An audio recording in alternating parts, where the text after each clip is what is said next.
Hello and welcome to Bounty in the Comics. My name is John Trent. I'm the founder and editor-in-chief at Bounty in the Comics, and I'm joined by my co-hosts Spencer Baculi, Don Edmonds, and our special guest John De La Rose. Hey, what's going on? Not a lot. How you guys doing? I now know why I cannot hear anything. Yeah, right. You're wearing that mask. Can't hear anything. He's in the quantum tunnel. Yeah, he's in the quantum tunnel. So sorry about the late, little bit of late. I had a meeting at 7:30. It ran a little bit late, but I just kind of got in the door and we're starting here. So I see we got a bunch of folks already in the chat. Lopter, Demon King of Inferno is here. Tehillim 29. Hey is guys. here as well. I see Mark 63366 is here. Stephen Ernest is here as well. Who else here? Roof Korean 92. Always good to see Roof Korean. Good to see you guys. Thank you all for joining us tonight. It is a great night. It's a little chilly here in Northern Virginia, but it's still not really that cold yet. I can feel the cold coming from your screen. It's not that cold. I just have a hat on. It's probably colder than I'm used to from being a California boy. Well, you're in Chicago. Wait, where are you in California? I'm from San Diego. I'm in Chicago right now visiting my parents, but I am from San Diego. I was going to say, I'm freezing right now, too. It's like 61 degrees, and I've never felt this cold in my life. So, right? Yeah. Yeah, I see you got the sweatshirt going on there, too. I do. Yeah, Tehillim is asking, no Supreme Heresy. I'm not sure where Drew is. We'll see if he joins us later. I know he was streaming earlier with, I know Nano Reap was in the chat there. He was talking about the new YouTube stuff that's going on. I was on the car. I think Shapiro was talking about it too. So everyone's talking about that. They're basically just going to get rid of videos that talk about the presidential election or whatever after January 21st or whatever. I also see Father Christopher Miller is here, hovering in the background on my phone. Just wrapped up youth group and turning in for the night soon. Thank you for joining us, Father Miller. I appreciate that. Hey. So we're going to go around the horn like we normally do, talk about kind of what we have been watching, reading, writing, listening to, I guess. If there's a good podcast or audio book that you listen to. We're going to get an update on Don's Wheel of Time rating. We always like to get that. But we're going to start with Spencer. What have you been up to this past week? Yeah, guys, honestly, this past week, I've just been full force going at Persona 5 Royale. I just delivered the calling card for the second palace for Madarame. So probably tonight, when we wrap up this podcast, I will spend an hour or two, or this live stream, I'll probably spend an hour or two getting that palace. That's all I've really been doing. I spent all Saturday doing that. Remind me who the second palace is again, because I know the first palace is the gym teacher. That's the second palace is the artist. Hold on, someone's background is going crazy. Okay, yeah. John's background was going crazy. What's the second palace? The second palace is the artist who steals his student's work. Yes. Okay. I remember that. I'm gonna have to do another playthrough of the original Persona 5. Great game, by the way. It is really good. I can't get enough of it. Yeah, it's so there's so much content too. They're really there's just so much to do, and so many. It's like half Pokemon and half regular RP. I don't know. I just love it. It's fantastic. Yeah. Everybody should play it. But yeah, that's really all I've been sinking my teeth into. All right. What about now, Dom? We're gonna get our update. I see. Did the California governor out there? Did he just remove the mask mandate? Is that why the helmet came off? No. in a better world, it's even worse right now. It is. We're all on lockdown. He shut down the outside restaurants. I saw that woman's video. Yeah, we covered that. We went to our last outdoor restaurant on Sunday. And it was really sad, but oh well. They're never coming back. I mean, these are all going to go out of business now. It's just awful. So Amazon's going to take over the food industry next, and they're going to just deliver pre-made Amazon package goop and then call it. Don't they own Whole Foods? Protein group. They do own Whole Foods. See, this is. I'm not joking. So they'll get the They'll get to charge you extra by slapping on a sticker that says organic. That's right. I mean, AT&T is wising up to what's happening too. That's why they're hastening the demise of theaters. Yeah, right. I wasn't going to do a video on this. I just ran out of time, so I published. That was the last article that we published on the website. Unless you published something in between that, but I think we'll talk about that a little bit later because I got some comments on that. I'm sure you guys do too. Coming up too. But give us an update on Wheel of Time there, Don. All right, first chapter done. I have not seen Lan or Moraine or Siwan or Black Aja or any of that, so it's just setting up. Yeah, you won't. I don't think you're gonna find the Black Aja anytime You're soon. You're in the first book. They give me that in the prequel, and then they don't. Well, the prequel was written like I don't even. Prequel was written around book like 8 or 9. Yeah, 8 or 9. Yeah. But no, Moraine's coming. Moraine and Lan are coming though. They should show up in the second chapter, I think. Somewhere in there. Yeah. Yeah, they show up soon. I know they show up in Chuck Dixon's adaptation in the first comic, the Wheel of Time adaptation. Chuck did that, by the way. I talked to Chuck about that once because I'm like, I love Wheel of Time and I love you, and he's like, that was the hardest assignment of my entire life because that is such a. There's so much exposition and talking, and it's just a sprawling thing. And it's like, stick this in 120 pages of comic book, and it's like, so we had to figure out how to make it flow right for comics, which requires a lot of like on-screen action. And it's visual. They did get the what are they called? Oh my gosh, the white dudes in their white armor. Oh my gosh, why can't we were just talking about them. What were they called? They're like Templars, but I don't think that's what they're called. They're like the Brotherhood of Light or something. The White Cloaks? They're the White Cloaks, but it's like the White Cloaks. They look really good. They do. They look way better in the comic than they do in what's coming in the live action show. If those are like that legit costumes, those things are like ugly. Boring Jedi. What chapter are these White Cloaks? White Cloaks show up later. I think you first encounter them when they get to Carhan, I think is the town. Yeah, you're a ways they off. actually get to Carhan? Yeah. Wow. Oh, dude, you travel everywhere, bro. Like, you got a lot to look forward to.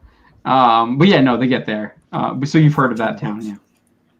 Yeah, I actually looked it up. So remember we were talking last week about how there was you said there was no like appendix or whatever. Well, I looked up in the final 2 books, 13 and 14. There isn't an appendix in 14, but there's a glossary in 13 which shows you how to like pronounce people's names. So like they don't put it in all the books apparently.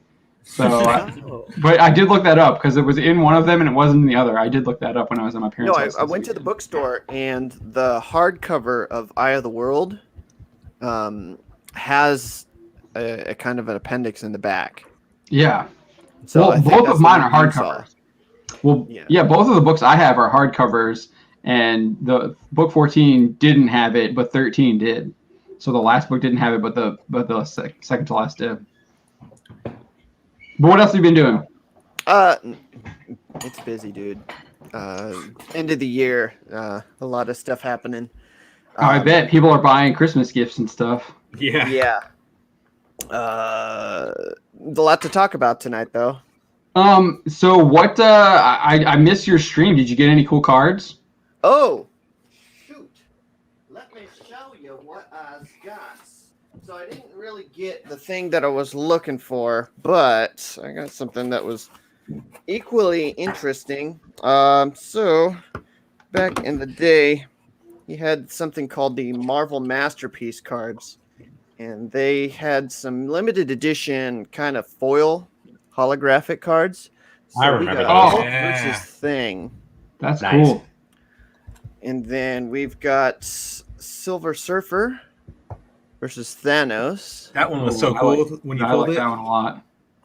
And then finally, a little throwback. Ooh, Captain America versus Red Skull. I like that Red Skull design. Yeah, I do too. Like the super exaggerated skull instead of just like a normal human skull. Yeah, he's got more alien figures. Yeah. Yeah, All right. I do see here Markless Surth is asking what your helmet is because people don't think that it's the Ant-Man helmet. It is the quantum. It's the time travel Ant-Man. helmet. Yeah, it's the quantum Ant-Man helmet. But there's a reason for it, which we'll get to. Don, Okay. I was going to. So after your stream, when you didn't pull the Wolverine card, I was like, you know what? I'm gonna buy that for Don for Christmas. I want him to get that card. I went to go look for it. That thing is like $3,000. You are not getting that for Christmas. Yeah, like Oh my gosh. this one card of Sabretooth and Wolverine fighting from 1994 is minimum $3,000. That's And I was- crazy. Yep. Yeah, Wow. and I was like, never mind. Dang. If I had the money, yes, but not in this lifetime.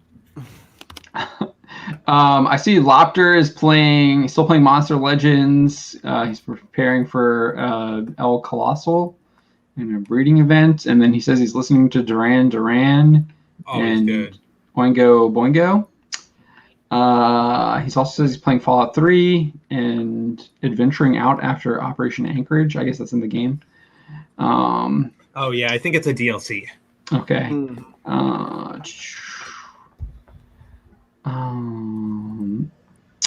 Nano Reaper says, John, your books are in my bookshelf between Larry's and Vox's. Awesome. Love it. Yeah, that is good. Lofter also says he's listening to Just Another Day. I don't know what that is. Is that a band? I don't know who they are. Is that a book? I don't know. I don't know what that is. I was recently Um, turned on to Dragon Force, if that's of any interest. What is Dragon Force? The band? It's Oh, like that's a band? Okay. Yeah, it's kind They of do metal, like 80s Final metal. Fantasy songs and stuff, Just- right? Yeah. Crazy Shred. guitar. Crazy guitar.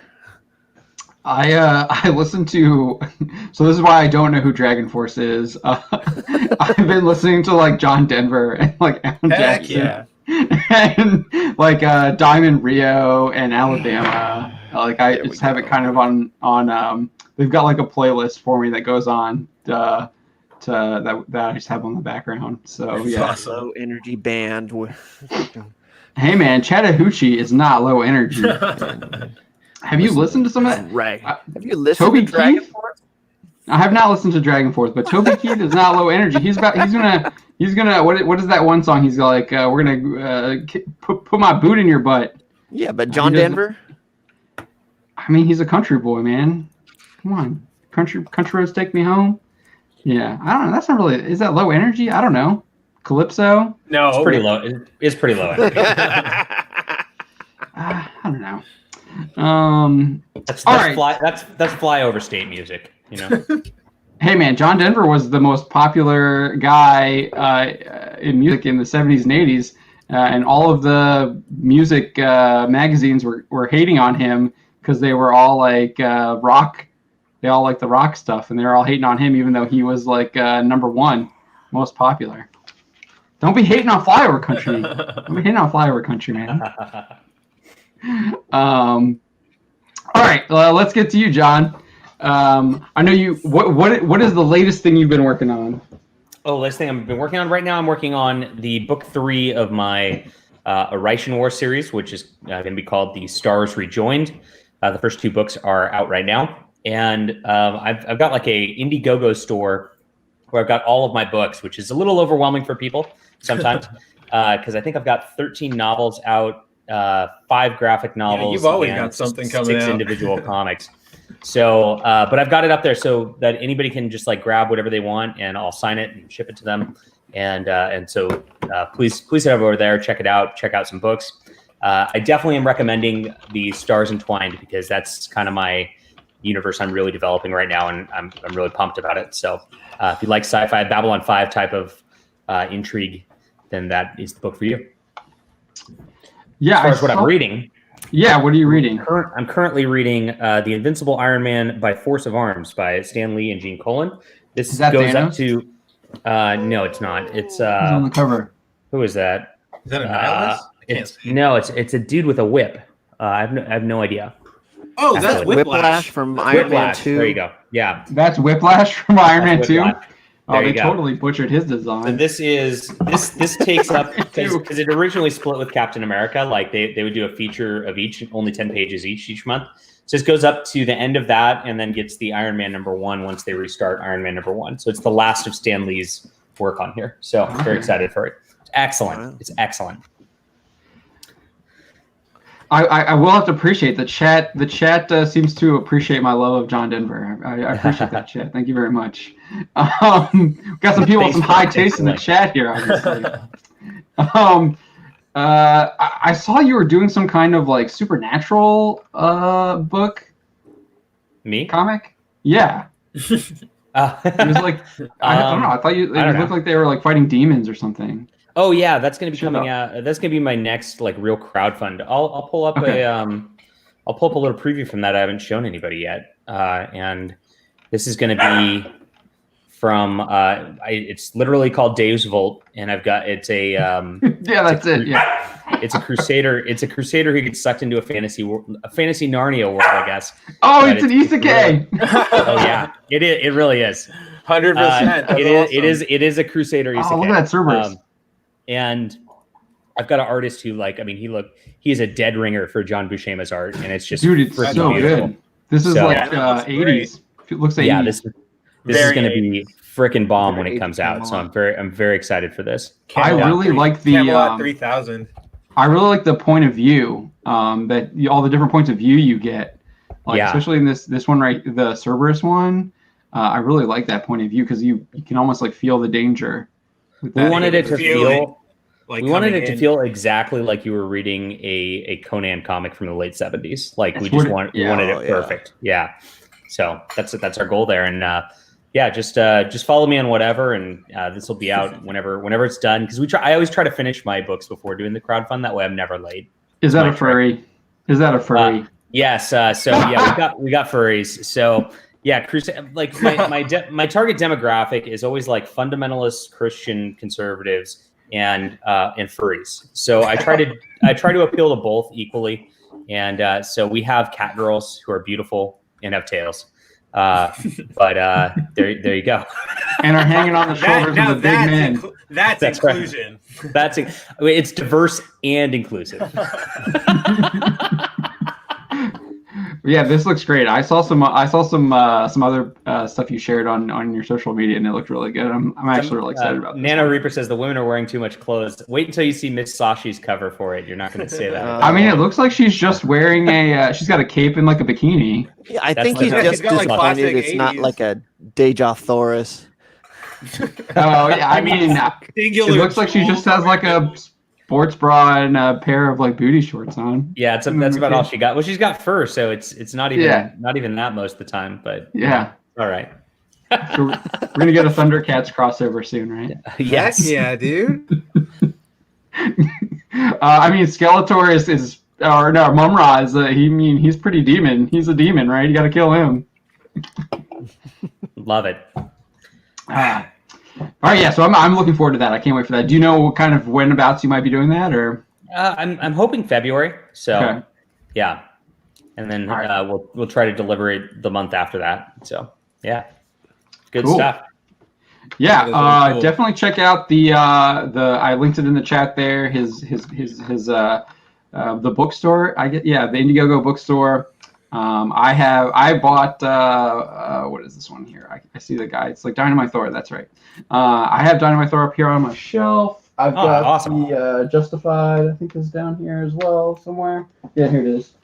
Right here. Yeah, there's a little something for everybody. So I'm not shy. So if you want to just be like, you've got a lot of books, I like this, whatever it is you like, I'll try to point you towards something that's going to be for you. My goal is to like have a breadth of sci-fi and fantasy that there's a little something for everybody in there, and that's the goal. It's the opposite of what DC Comics is doing at this point with their business model. So I guess we'll make that our first topic. But I do want to kind of get. I've been playing some Dragon Ball Z Kakarot. I basically finished all the DLC. I'm just like power leveling Goku and Vegeta now. The Beerus fight. It recommends you to be level 250, and oh my dude, I spent like maybe I just sucked. I just sucked really bad. I died like 10 times in a row, and then I finally figured out that I needed to dodge like 6 times instead of like trying to like counter after my third dodge. So I was able to finally beat it, and then I went and like did some other stuff, side quests that I needed to wrap up, so I could unlock like you unlock this fight where you have to fight Golden Frieza or whatever. Right. And then you fight him twice, and then it's like 230, 240, and then it's like 300, and I'm like, oh great. So I got to go power level against Beerus now. Pretty much. The Golden Frieza fight is way harder than the Beerus fights, though. Even the 240 Golden Frieza fight I thought was a lot harder because he does this like Beerus. Yeah, he does this like charge attack where instead of like you have to like dodge to the side in order to like evade it. Instead of just keep dodging backwards, you actually have to like dodge to the side. With Beerus, you can just dodge one direction. So you actually have to put some thought into where you're going. But yeah, so I'm like, I think I got to like 270 with Goku, so I'm getting there, so I can fight the Golden Frieza at 300. But yeah, I don't think I would stand a chance against Golden Frieza right now. I'd probably get like toasted. Just get blown away. In the first two Golden Frieza fights, you get out like have your team with you, so you get Vegeta, who basically is the only other character I have that can do any damage to him, because my Gohan is still like 180 or something like that. It's not going to do any damage, But yeah, so why not bring out like Krillin or Tien? I'm sure you've leveled them. Oh yeah, I think they do kind of level up. They do like slightly auto level. Yeah, they do slightly auto level, but yeah, they're not where they need to be. So I gotta keep fighting more of Beerus, and you get the drink that can power level up all the other people up to 250. So you keep fighting Beerus, and you'll get those. So I'm doing that. I'm still enjoying it. It's still a lot of fun. But even after I beat Beerus the first time, I went back and I beat him the second time right away, no problems. And then I was like, okay, all right, I did. It was so easy. Like I smoked him, and then I was like, all right, like I just got 5 more levels. Like I can just smoke him again. It's easy, yeah. And it was like, no, he's just a huge upgrade. Yeah, I was like, what is going on here? But I did eventually beat him again. It only took me like three times that time, but I haven't tried again. But yeah, I was having some fun with that. And I haven't really watched anything since Iron Blooded Orphans with Gundam.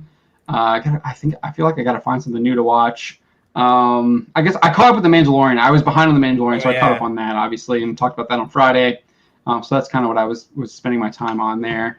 But yeah, I've mostly been watching like John Denver music videos that are playing in the background. It's a lot more Alan Jackson than John Denver, honestly. But I usually start with John Denver's "I'm a Country Boy," and then I get all the Alan Jackson and stuff.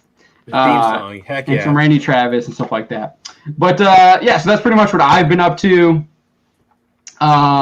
If you the chat, let me know what you guys have been up to. If you have any recommendations, anything new that's come out. I don't feel like I've seen anything. I did watch. We rewatched the Christmas Chronicle, I think is what it's called, on Netflix. They came out with the second one, but we rewatched the Kurt first Russell, one. Yeah, with Kurt Russell. He does like the Jailhouse Rock as the Santa. Yeah. It's they're all very. It's all an adaptation on Tiny Tim and Scrooge. Santa Claus is like that too with Tim Allen. He's like the businessman, and it's the Scrooge in this case is the older brother. He's the Scrooge, and he's like doesn't believe in Santa anymore and all this stuff, even though he sends him a letter. And then you have like Tiny Tim is the girl in his sister in the Christmas Chronicle. But yeah, it's a good story. I mean, you're working with good bones there. So, but yeah, so if you guys have any suggestions, I know Marvelous Earth usually has some pretty good suggestions as well. But I see we have some other folks in the chat here. Drake Tungsten is here. He says, "Buy all the things of John." I agree. I approve this message. Flying Sparks, get on it. Mark 63366 says, "Wait, you actually want customers, Sean? That is not the Marvel way." It's not the DC way either. So let's get into that. Yeah, I learned. Not the DC I way learned. either. I learned from this documentary with Dan Slott that the Marvel method is actually making sure that you don't have books for people to buy. So that's. I'm trying to avoid that. I know we covered that. I actually haven't. We didn't talk about it. I actually haven't watched that yet. I know we covered that, but I haven't watched it. I did read a little bit about it, and I was just like, he gets thrown under the bus by by the editor-in-chief, right? By everybody. I thought it wasn't as bad as people made it out to be. I don't know if it's throwing him under the bus. but it doesn't inspire confidence in one of the most criticized writers. Let's put it that way. It says he's always late, right? He's always late on his deadlines. Yeah. Yep. Pretty much. Like to the point where they have to like push it back, extend it, where his letterers and inkers are getting pages like night before they're due and stuff.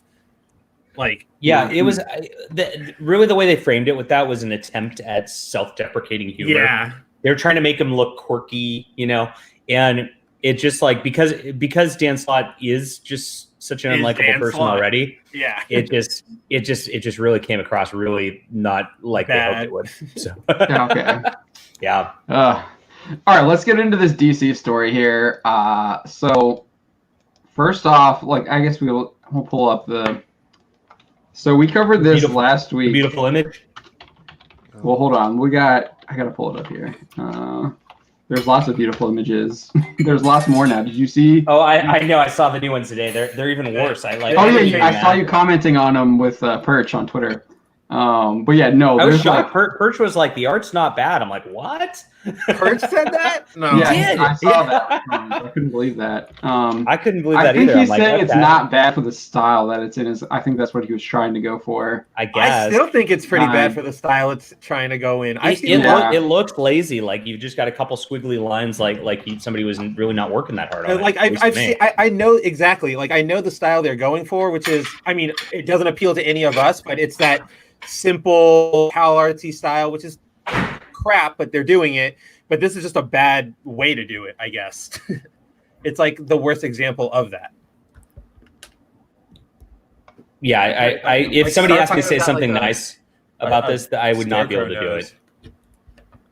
I can't can't find anything. All right, so this is we actually got a first look at the interiors for this. They gave it to Entertainment Weekly, which is what I went to look for it. It wasn't even on their front page, so it's like super hidden. I had Starfire in order to find it. But yeah, so this obviously we've seen this before. This is the self-insert. I'm sorry, I said she. There they is. Oh, it's a they. I have no idea. Probably. Okay. We're playing So I didn't even read this, but I guess she described like the author Tamaki's. I don't know how to say her name. Tamaki, whatever. I really wanted to do something that was family oriented, and I've always wanted to do a mother-daughter story. Yeah, it's family oriented without a dad. Okay, and I've always wanted to do a story about a fat character. Wow, she said it. Guys. It's about a bad character. I've always wanted to do a story. I've always wanted to do a story about a fat character. Well, Valiant Comics should have been that place, man. They got Faith over there. I know. It just seemed like very... late. Or that Teen Titans kid. What's the backpack kid from Trailblazer? Dude, they had this character. They had this character in the X-Men. 6 weeks. 6 weeks, people. His name was I love Blom. that. Actually, my favorite fat character. Well, I'll send you the link so you can pull up this wiki in the chat here. My favorite fat. Okay, so I just sent this. So pull this up, John, because you need more tabs. So yeah, I didn't. Oh, hold on. I think the tabs are favored by our audience, John. I got complaints about having too few when you were new out. tab, and there we go. My favorite Flash character is literally oh gosh, you're closing out your Pornhub. No, that was WDW. Is literally Chunk. And yes, Baron. Yeah, Mike Baron created this character, and he's literally a dude who like he has to consume. He's got like a singularity inside of his stomach, and he has to consume stuff in order to survive. And so he just like takes down like whole city blocks, eating him. And heck yeah. And then eventually they solve it by having him eat like waste off of garbage scows that they were going to put into like garbage dumps, like to stop the city's waste problems. That's awesome. And that was it. It was so amazing. That's pretty cool. He's the flux capacitor. He's a flux capacitor. Yeah. That's got the that was upgraded in 2020 with the trash compactor. That's how you write a. That's how you write a. I forgot all about Chunk. Chunk was great. That's how you write a fat character. Now Mariko Tamaki is going to write a fat character who like doesn't make sense. She's going to be faster than everybody and better than everybody, probably more athletic than everybody, even though she's like, it's going to be Mary Sue, and you know it's going to happen. So very sad. I mean, just look at Are that. you sure? Are you sure your favorite fat character isn't Boba Fett? Bubble Fett. Dude. Sorry, taking that knock there. So she says it just seemed like very fertile ground to do a family superhero story about a kid who is so close to that world, but is not part of that world at all because she herself is not a superhero. Fertile ground. Wow. Okay. I guarantee you she has superpowers and she'll be a superhero by the end of the story. For sure by the end of the book. Yep. Yeah. All right, so this is just them talking about it. Now I'm freezing up. Great. Okay. This coming of age story features a sweet LGBTQ romance. Yeah. And leans hard into the metaphor that teenagers and their parents are basically aliens. Oh, that is stunning. I thought this was supposed to be a family didn't you just describe it as a family oriented story? And now you're saying that your parents and your kids are alien to each other? Generations evolve so quickly now and have such different experiences growing up. This is a chance to push that one step further, where you have somebody who is literally from another planet who is looking at her kid like, I don't understand you. It gets to this very human issue being a teenager and not necessarily knowing how to ask for help and feeling like your Do you know what did that don't concept understand great you. and did it better than that? Alien parent from another planet. Remember the TV show Out of This World from the 90s? That was wholesome. Yeah. It was super wholesome. Had an alien dad who like bestowed her powers, and she'd go like this, and then everybody'd freeze, right? And then she could like freeze time or whatever, and she had to like relate to her alien dad, and her mom was like kind of a single mom because the dad's an alien off somewhere, and that was actually wholesome. There was no LGBTQ WTF stuff in that. So Superman, alien kid, human parents. Yeah, that's also true. It's already been done, I guess. Yeah. Just a few times since 1939 or whatever. Just a few times. I even think there's a part where he's like where he is a commie, right? He is a red sun, isn't he? A commie? At least he's a socialist. Yeah, he did do that. Yeah. Knowing how to ask for help and feeling like your parents don't understand you, and the deep frustration of two people wanting to connect and loving each other, but not being able to figure out how to talk to each other. Oh my dude, there's going to be so many like texting in this book. There's going to be a lot of texting and a lot of texting. A lot of texting and a lot of ham-fisted like you're not like go away, mom moments that are like not natural at all. Wow. I like how they're literally going out and saying this in PR now. To be super clear, this is a version of Starfire, not in continuity Starfire. Yeah. Well, nothing is in continuity anymore because it changes every year, so it doesn't matter. They've already announced that event that like retcons everyone. Crisis. She'll be gone in a crisis. She'll be introduced in a crisis. Come on, characters come and go. And she's not in continuity now, but just like wait till like Flash shows up on her Earth and then like brings her back. And she's in continuity now. Like it doesn't matter. You're creating the character. So to me, this is just a cop. She already knows her story's going to be trash. She's trying to she's already like, this isn't the real Starfire. As if we didn't know that already. Like everybody knew that. That's not why we're upset about it. We're upset because it's trash. This is obviously a Starfire story where we are creating a separate universe world where, for one thing, she has a daughter. Separate universe, so Flash can travel there. Yep. Starfire is such a great character who is a literal beacon of light. So it's fun to think, what if she came home and she had this kid who was blasting punk music? It's like, I don't want to talk to you. Do kids actually listen to punk music now? Kids nowadays? I don't think so. Didn't punk die in the 90s? I feel like punk hasn't been around in 20 years. So so what else? Starfire at least none that she would be. Look, we all know this character is her as a teenager, and she was a fat goth girl who listened to punk as a teenager, and so she wants that to be now. So she's sitting there like, the children will understand this, you know. Yeah. It's really sad. Yeah. It really does feel like one of those. Do you guys remember when the North Koreans or whatever hacked the Sony servers and all those emails came out from the studio execs talking about Spider-Man, where they were like, I've heard about this thing called Snapchat. Maybe Spider-Man could have a Snapchat and have followers, right? Like that is what this story feels like. Like it feels like she's trying to be hip and with the kids, but I don't think this connects to any kids. But yeah, she's completely missing the mark. Yeah, exactly. Is Don? Oh, that's Drew. You sound muted too, Drew. Oh, sorry. No, are you like on your phone or something? You just sound different. Yeah, I'm on my phone for it right now. Okay, that's why. All right. So apparently they both have they both like fashion and they have different it's just their definitions of what ready to kill are very different. Starfire has kind of flower child vibes. So it's really basing a lot sorry. So Starfire's a boomer. And, yeah, apparently. And yeah. And Starfire's daughter's like this reject Gen X, and it is moderate for the kids. Moderate street goth. Come on, either commit or don't. I was really basing a lot of her looks off of what Cher wears. What? Wow. That doesn't sure. Just whatever. This is the artist saying this now, I think. Yeah, this is the artist saying this. Oh, great. And then of course she has to say that she's a fan. She says she grew up watching the 2003 Teen Titans. That was actually, I think that was the good one. That wasn't. That's not the that one. was the good one. Yeah. That was the actual series, not the crap gag show. It wasn't Teen Titans Roar. All right. Let's just get to the art. Here we go.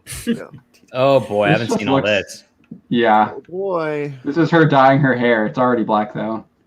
See that? She's mixing up the hair dye, but it's already. So I just don't get her she's got to get the roots. Her skin tone versus so who's the father? We don't know. The assumption is Dick Grayson, right? Everybody's assuming, yeah. But Dick Grayson's wouldn't produce that. She's a forced dyad. I made the joke. I made the joke. Dark side, right? Hold on. What was that, John? I made the joke that the father has to be the penguin. Then a lot of people started using that, and I'm like, oh man. Yeah, I didn't saw get Ethan attributed. use that. Yeah, I saw Ethan use that. Yeah, I saw the penguin one. Oh, yeah. horrible. It gets what she has her. Are those supposed to be her freckles? I think so. That are all over her body. Yeah, I guess. It's chicken pox. Just get those. Why That's what it looks like. It doesn't look like freckles. Why would a solar powered alien have freckles? Doesn't that seem weird? Because she's human, half human, probably. Okay. I'll let that slide. Yeah. See, look at this. This is totally Frozen. They stole this from Frozen. Oh, this is totally from Frozen with the where she sings the Frozen song. I want to build a snowman. It's literally from Frozen. Oh no! As soon as I saw this, I was like, "This is Frozen." This is so busy. Look, what is going on? This is really tough to look at. Does she have a nose ring? Yeah. Yes. Oh, I never noticed that before. That's a really. Yeah. I mean, it's like a full on cow it's like a big one. She's like a bull, and I'm not going to say the next word. A little more detail, it could be like a Ren and Stimpy still. It really could. Yeah. Of it. You need veins in the eyes though. Yeah. Look at this. Yeah. This is trash. Look at this guy right here. It's stuck to. Dude, it's like from Christmas Story. Instead of kissing the ice frozen pole, he's kissed this pencil, and it's stuck to his mouth. I don't get it. I think it's supposed to be a pencil in his mouth. Is she supposed to be having anxiety or something? I don't know what's going on here. Well, I think so. This one of these people, those are her classmates, but I think it's supposed to be like this. Like that, but it looks it's hanging out. But it looks like it's just stuck like this. Yeah. The flat perspective just really is rough on this panel right here because it just amplifies the 2D-ness in a bad way. Yeah, it doesn't look good. Send this artist back to class. And look at this character. It's amazing. These are obviously the where the text is going to be. Yeah. That's Hopefully. Raven, I'm guessing, right there. Raven, Beast Boy, Cyborg. That's Cyborg. Assumedly Nightwing in the plane. Now that panel's kind of neat. Yeah, like that Yeah, I panel's like not this bad. It's dynamic. Starfire looks pretty great. I don't like her face though. No. Yeah, But like her hair's, I like her hair. It's pretty good. her hair's good. Like Yeah. the pose is good. Like the I like the little the motion line all the way around is really nice. She looks like a yeah. Sailor Moon. She looks like Sailor does. Moon. Which is Yeah. cool. I dig that. Yeah, I do too. What are all these beetle things? I get probably the enemy they're fighting. The enemy? Okay. And I then guess that this is thing. one of the super fans. Looks like Well, it. Yeah, no. it's- I also struggled. I struggled There with it the is. description here because there's all the super fans quote, and then she's quote an outcast because there's all the super fans. It's like, wait a minute, people are hounding you. You're not an outcast. That's Right. not- It's it's quite the opposite. yeah. I think we took issue with that I think I took issue with that when I wrote that story. I was like, that doesn't make any sense. And then especially when the most popular person in school is like becoming your girlfriend, I'm pretty sure you're not a social outcast. Right. So she has like problems with her. I saw someone say that. I think this was Perch said this. It's like, oh, she's supposed to have problems with like Starfire when she's like literally is like wants to be with Starfire. Right. And Yeah. I mentioned that, this is classic mental illness. It's a Stockholm syndrome sort of thing. Yeah. So, yeah. I don't know what's going on with these flowers here. That's kind of weird. Just randomly on there. I don't know what significance they have. Apparently, this person looks like she dyes her hair because she's got like the dark roots. The roots there. Yeah. Yeah. And then we get this is what it's about. Oh. We get what at least 2 pages of this instead of the actual like cool stuff here. Don't get any of this, but we're getting. She's not she's not Starfire. This is making the point that she has nothing interesting going on in her life versus Starfire, who actually has interesting things going on. This is why we should buy the comic book. I'm not buying this. I actually had somebody who was going to buy it for me, and I was in a group online, and I was mocking this, and because somebody was. It was a guy, and he's like, "I'm gonna get this and try it out because you got to try it out before dissing it." And I'm like, "No, you don't. No, you don't. You know." I can think I'm going to read it. When I saw that this art dropped, I was really hopeful that it was actual scans, and I went looking for it. He told me he's going to buy it for me to page. review. He's going to buy it for me to review. I said I will give my honest review, 100%. Good, dude. You gotta wait a year. Yeah. Oh, geez. He's going to forget to buy it for me. 10. August 10, 2021. Why are they 2021? Why are they advertising this so far ahead? That doesn't make any sense. What the hell? Everybody's gonna forget about it. Are they advertising? Well, that's probably why. It's gonna be New Warriors. I think they advertised this like this intentionally because they dropped the announcement that she's writing detective like in like a couple days later. Yeah. So it was like get buzz about her and hey, here, it was like a bait and switch kind of thing. Yeah, right? Or like a bait. Stole my thunder there. Cycle. I was about to make that point. No, like they promote her as like, the I Am Starfire writer gets to go on detective, and then all this time gets to pass, and then when detective finally starts dropping, they get to go, when Starfire finally drops, they get to go, oh look, it's the book from the detective comics writer. Yes. It's like this cycle of self-perpetuating, self-marketing crap. Think about it. How long has it been since they announced the new Warriors? Dude, it's 6 weeks. I told you, I have a counter. No, the announcement. He's talking about the YouTube video. Let's see. We still remember that book. We still remember it. Did it come out? Well, we remember because how trash the announcement was. March 17th of this Wait, year. it hasn't come out yet? No. Oh, that's crazy. I've been waiting for. So they didn't publish the series. They didn't publish the series at all. They just didn't do singles or floppies. So then they announced that we're just going to release the trade paperback. So they started advertising. Oh, it's going to drop on like the Thursday before Halloween, get ready, blah, blah, blah. And the second that day came, the second the clock rolled over to midnight, everywhere, like from Barnes & Noble to Amazon to I think like DC site itself, Marvel site itself said like currently out of stock, unavailable, don't know when more shipments are arriving, because they just didn't send it out. It's non-existent at this point. Wow. They're pulling a Zoe Quinn. I was just asking about her video game earlier, like that she kickstarted. Like, Yeah, how's that going? Out. It's never coming out. That's But she keeps getting work. But we still remember it. That's what I'm saying. Now, So did her remember Marvel this book come out? Because I remember she got hired by Marvel too. Yeah, she did a story for Hellcat, I think. Let's see. Yeah, I think it was Hellcat. And then she did a Deathbringer for DC. Yeah, she Right. did DC's. She did DC's she did one of those one shots for Yeah, one I of read- the characters that dies. I read that one shot because it was tied into all of the Crisis infected Dark Multiverse stuff, and it sucked. It was the worst. It comes from there's like Could have told you there- that. Spoilers. Well, like, here's the thing. I didn't realize or remember it was her book going into it, because I was just going through. I was just like scrolling. So one book would end and it would go to the next one. And so I was just going through each of these tie-ins, and I read like the Shazam one, and it was pretty good. And then the Blue Beetle one was all right. And then to this one about Donna Troy.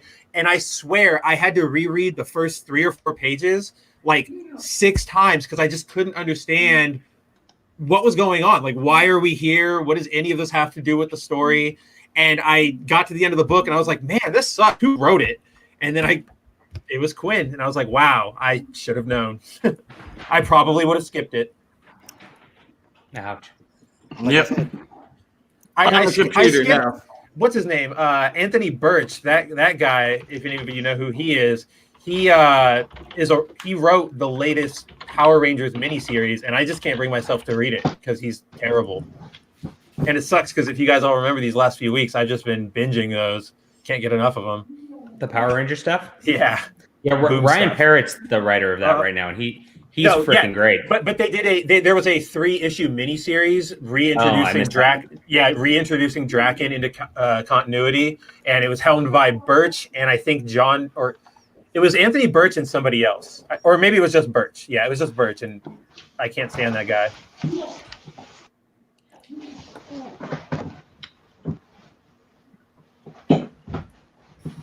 Might be Awkward. Did Anthony Birch get to it? Awkward taking my jacket off, or the silence?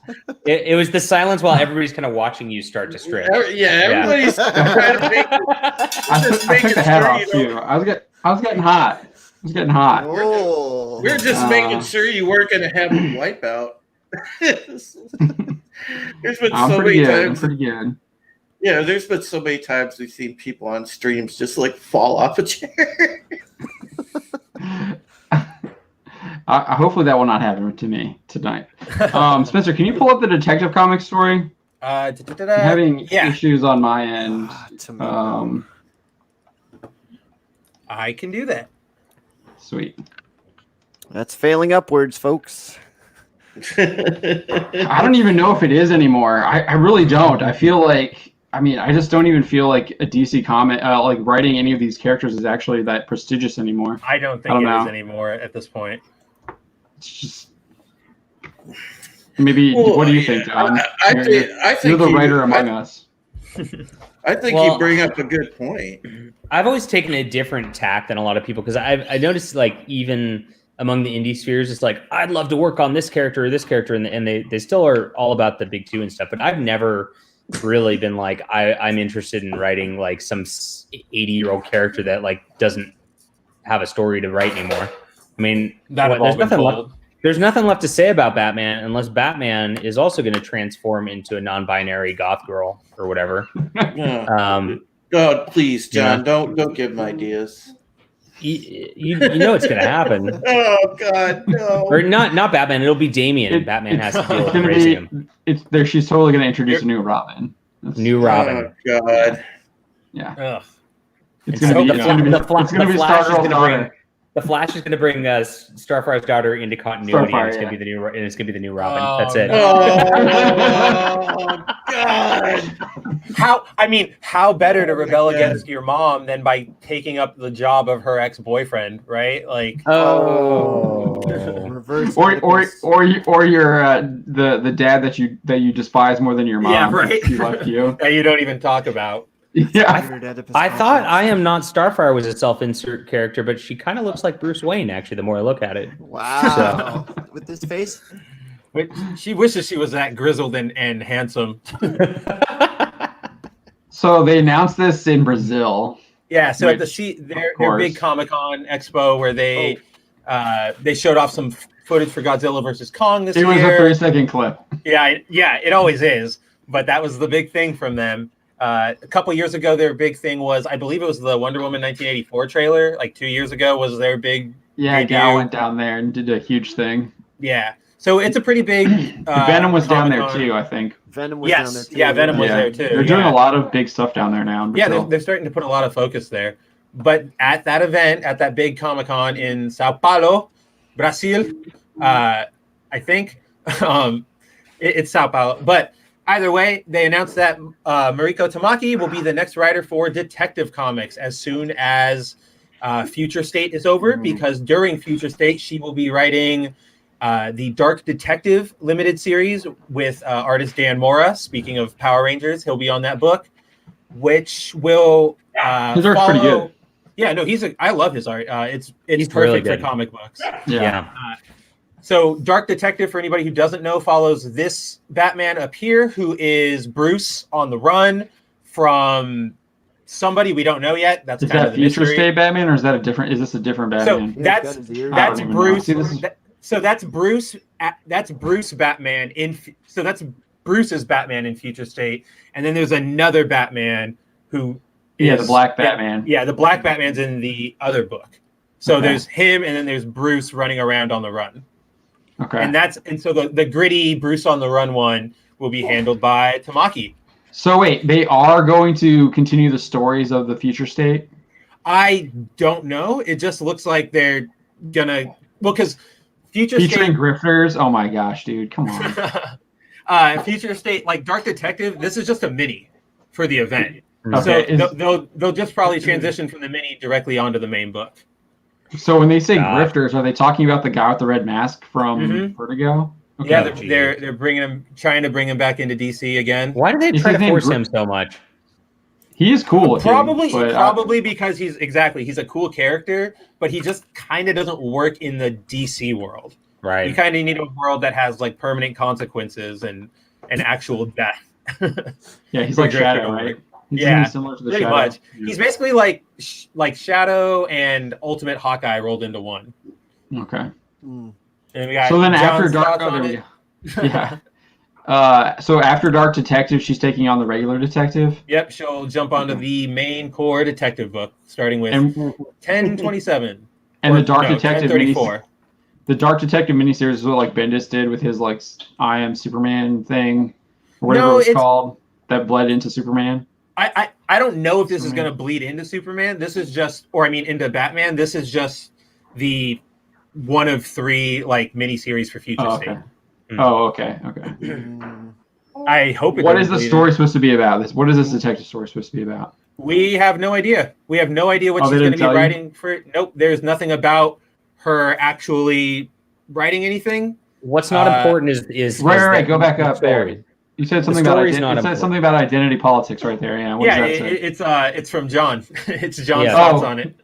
Oh, okay. Oh, hey, that's how me. you explain Yeah. it. Okay. Del What's- Arroz then What's explained what's using a fair bit important of is she's sarcasm. the first woman to have a long-term run on a Batman title. No, the second woman. No, not even that. I'm sorry. We have to get very specific about our awards for these people at this point because there's no real firsts anymore. There has already been a woman who has been a long-term Batman writer. I apologize to that woman who was stunning and brave at the time. But this is stunninger and braver because this is the first woman to Because be on this a is happening long-term now. Detective Comics proper. So while there was already Devin Grayson on Batman, she was not on Detective Comics, and that's what makes this stunning and brave.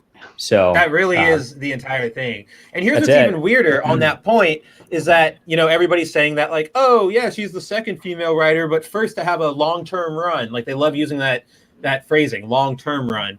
Whatever But that means. so that's what I'm getting to is that like, so long-term run, I assume means you're going to have like a standard comic, probably like 14, 20 books or issues, whatever.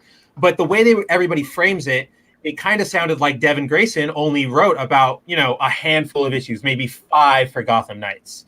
And Devin Grayson wrote at least 20, nearly maybe 30, 40. Yeah, somewhere in there. I counted earlier, 29 issues book. So the only difference between her and Tamaki's run is that as of right now, Tamaki's run is going to be continuous, where Grayson had like a run of 11 issues, and then somebody came on for like 3, and then Grayson did like 12, and then somebody came on for 2, and then Grayson they had filler. Like filler exactly, yeah, right. They had filler in between it. So I don't even really know. The only real historic point is, like you just said, John, is that Tamaki's on a proper book. But even then, what does that who cares? mean? Yeah, right. Part of the alphabet community. I would assume so. Okay, so Tamaki, that's their award appears to right be. there. Probably. I'll look it up. I don't even care. It doesn't even matter. The story is definitely in that. The Starfire story is definitely an alphabet. Let's story. see. I clicked on something that says "Bleeding the Edges of Queer History." Yeah, she's LGBT comic creators on Wikipedia. Yeah. There you go. There you go. Breaking the barriers. She is the first. A Batman. First. So wait, so they see? I don't even understand this. They're like, let me show up at this convention, and we're just gonna make this announcement that she's writing the story, and we're not gonna even tell you what it's about because we probably don't even know what it's about yet. It's this weird thing. Mariko Tamaki is going to be their Captain Marvel, their Yora Flores Wonder Woman. Like they're going to push her because how that presentation would work if you brought out somebody and you were like, guess who's returning to the X-Men? Jim Lee. Like, holy shit. Jim Lee is a legend. Or like, guess who's writing the next Crisis? Grant Morrison again. He's back. Or like Chuck Dixon is back for a new Bane run, right? Like those are the big names because they have this established pedigree in comics that people would get excited for. Tamaki doesn't. Like it's like you point out, you announce the name, but that's not enough of a draw to get anybody excited about the book alone. Or like that alone is not enough of a draw. Yeah, I mean, I'm not like, so I wouldn't like. I'm always more interested in what the story is, anyways, than what the author is. And I guess like once they've built up a certain, like you said, once they build up a certain pedigree, and you know that they've written like consistently good stories, then you're like, oh yeah, I do want to read more from this guy. Right. Like what else has he written? Like, let me look that up now, since you've already read a bunch of stuff from that person, and you think it's good, so you want to read more of it. Yeah, Mark, exactly. Tamaki run canceled in 5. Yeah. All right. That was what that was what George Perez's Superman run was for New 52. He quit after 6. If it comes out. No. Yeah. Well, it seems like Detective is probably going to come out. I would bet. Their estimate right now is that Detective is currently. This is a bad sample because it was a $9.99 event issue. It's 127. What was the last regular issue? Detective is currently selling Comic-Con. You have to look in 29. Oh man, gosh. What are you looking at? I'm just trying to see what Detective's kind of currently selling. Oh, you have to look in 2019 on Comic-Con. Annoying. Because DC distributes with those 2 different distributors now, and then I think they canceled with the one. So, and I don't think that one reports with Comic-Con like Diamond does. When Detective was just a normal book in March, that's still pandemic time. So yeah, March should work. Yeah, or I'll go to February. Try January, okay. February, January. February. Let's go to January. January's up. So Detective was selling at that point 45,000 copies. Okay, they claim the new one's selling 175,000 copies. I don't believe that. No. But yeah, I know. It's like, where are these numbers coming from? Maybe maybe for Comic-Con this one, the anniversary issue they put out. That's recently. The one, yeah. The 1,000th anniversary, maybe, but okay. So 45,000 is kind of the bar for Detective Comics. Where does Tamaki? Is it Tamaki? How do you pronounce her name? Yeah, Tamaki. Yeah. Tamaki. Yeah, that was a microaggression or something, right? So where does she start sales wise, and where does she end in 6 issues? You think? What's your guesstimate? Is it a number 1? Is it Detective Comics number 1, or is she? That's a great question. What's the number that they're going to give her? Question. And if she's introducing a new character, it all depends on whether the specs go. Because I was looking at the Naomi run that Bendis did. I think it was a 5-issue run. It might have been 6, but the last issue had jumped up and sold more than the first issue. But the issue before that, it was like 35, I think. What the heck? The last one was 35, yeah. But the issue before that shipped only 5,000. Wow. What the heck? That's weird. But no, by that last issue is when she actually became the superhero and showed her in her super suit. So it was all speculators. That's my guess. That's really annoying. Yeah. You're 100% right. It says here that she's going to take over with issue 1034. 1034. But who knows if that they'll keep the numbering or if they'll relaunch it after Future State. Who knows? I mean, I think it just goes down. I mean, 45, I think, is 45, high. 45 is high, I think, in general for right now. So yeah, I don't think people are buying comics at all. I think maybe the first issue right out of the gate of Future State, if it's introducing something, like if it's bringing that Black Batman into continuity or something, I think maybe you see 35, 40 for that. Anything less, you're seeing sub 30 easy. Sub 30 even to start. Wow. Yeah, that's with Detective. Yeah, I kind of am right on there with you, Spencer. Yeah, it's kind of like what John was saying earlier. I don't think these characters carry the same sort of prestige they do anymore. It's cool to write a detective's comic story, but I mean, how many different times has DC forth a different Batman book as the Batman book? It's just like with Devin Grayson. One day you could be writing Detective Comics and it's the core Batman book. It's the only one we're going to do. But then in 5 years, you've got 4 of them and Detective Comics doesn't matter about Batman anymore. And the new official Batman is like Batman Joker's Wild or something. Who knows? So you actually had a discussion on this, I think, with one of your artists, I believe, for, oh my gosh, I'm going to blank on the name. It's like something punching or something like that. Punch John. No, what was it was with one of your artists. I think he was doing. My artist. I think he was one of your artists. You're doing like a collab with him or something. Or you're publishing his book. Oh, 6 Scale Combat is Napalm Brothers. Napalm Brothers. That's it. Yeah. You guys were talking about this. I thought it was an interesting conversation about continuity. And do you think that continuity? Correct me if I'm wrong here, but you were saying that continuity doesn't really matter anymore. It doesn't at all, at least to the comic companies. I mean, whoever starts their run doesn't have to really reference anything, and they'll I mean, like you said, there's a crisis every year, and it's like, oh, well, now Supergirl, acts like this, and that's it's just the way it goes. So that's happened so many times in the last few years, just like one after another. They've really not done it, cared about continuity. And if you look at DC, they're now saying that they're only having loose continuity now, right? So they're allowing the writers really to just have carte blanche to do whatever they want, which that way it's just laziness for the editors, so they don't have to keep track of characters, what's happening with them, their history, etc. And it's just going to create even less of interesting stories as this goes along, because really the only thing to care about with Marvel and DC is the history of these characters. Mm-hmm. And if you look at the top runs that are like really the best stuff, you look at like Scott Snyder's Batman, for example, right? He really references the history of Batman all the time, and that's why it's awesome, right? And I know Mark Waid's not popular among our crowd or whatever, but Mark Waid writes really good books, and he's really like intense about history stuff. And he'll put in like, if you look at the notes on like Kingdom Come, it's like this character appeared in like an issue of 1938, blah blah blah blah blah. Like it's just this little thing in the background, right? Same with Grant Morrison. He'll pull out characters who literally just like that. They appeared in the background shot of one thing, but now they're playing a pivotal role in the Crisis or and that Superman, sort of whatever. history is really all there is, like, that's driving this stuff at this point. I mean, there's nothing else to it. So Well, I mean, over the past few weeks, or probably like the past month or so, John, like every time we do our little opening recap, I've been talking about how I've been catching up with the DC stuff lately because I'm a big Crisis-y type fan because that's what I love the most. It's the history, it's the continuity, the fact that they keep throwing out continuity all the time makes me not care about those individual books. And it's kind of like I'll just wait for the main story to continue in whatever event is coming next. Yep. That's all you need. That's all you need at this point.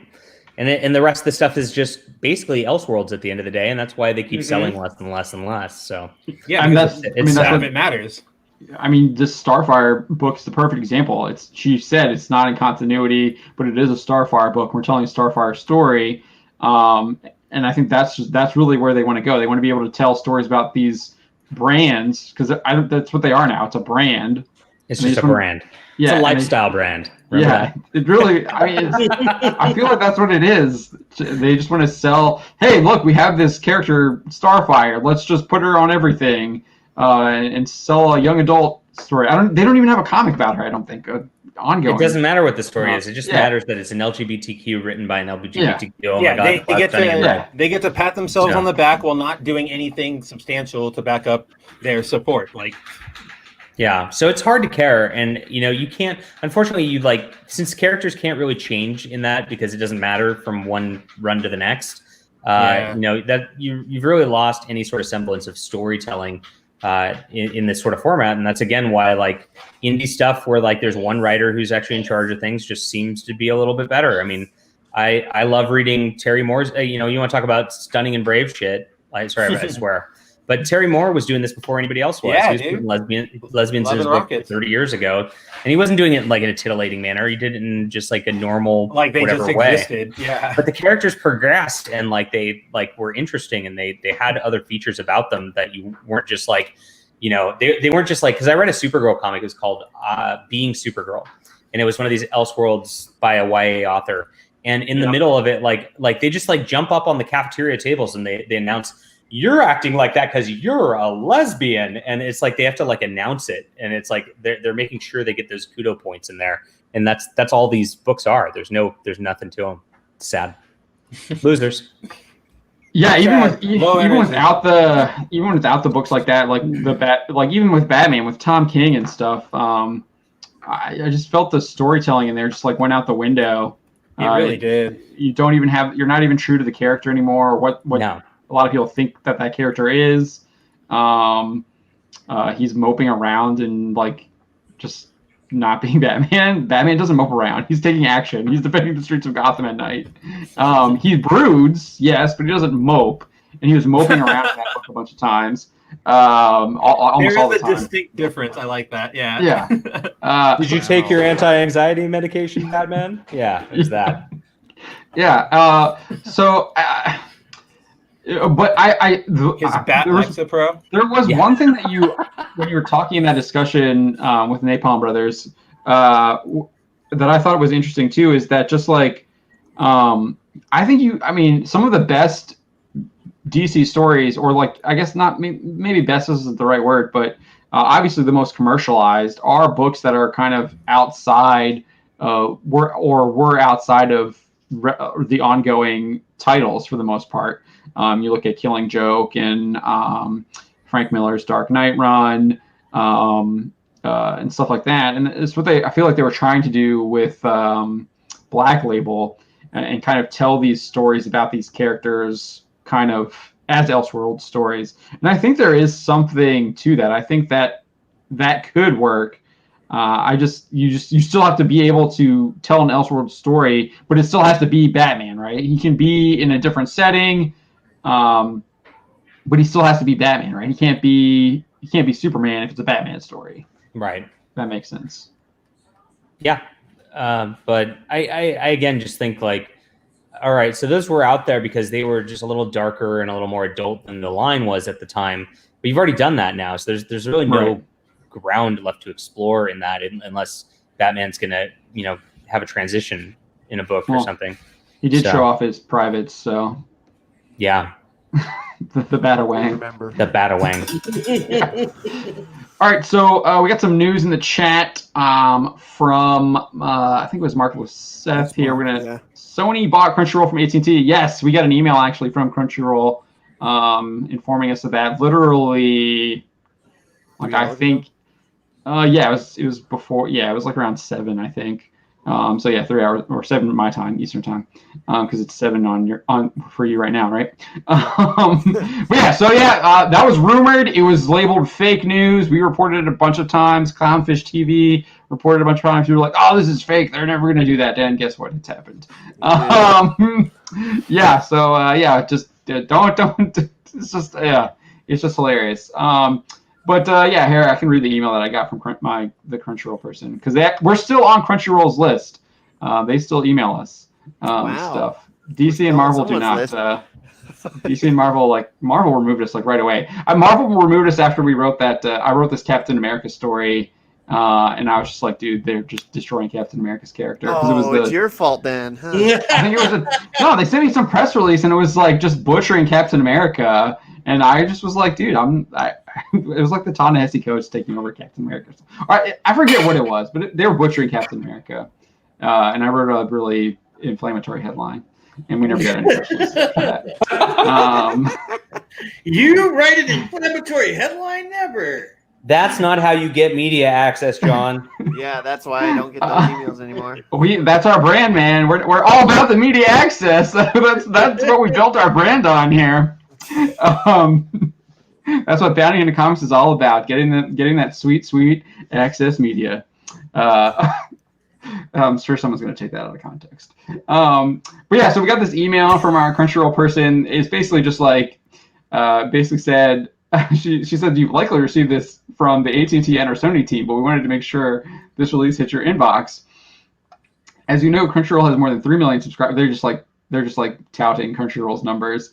And then I get a quote from their general manager. I guess her name is Joanne or Joan. I don't know. I didn't know how to pronounce that either. We are excited to embark on this new journey. Crunchyroll has built a world-class brand with a passionate fan base of over 3 million subscribers, 50 million social media followers, and 90 million registered users. That's actually a lot of emails. These amazing fans have helped to propel anime into a global phenomenon. Combining the strength of the Crunchyroll brand and the expertise of our global team with Funimation is an exciting prospect and a win for the incredible art form of anime. That's literally the email that we got. That's it.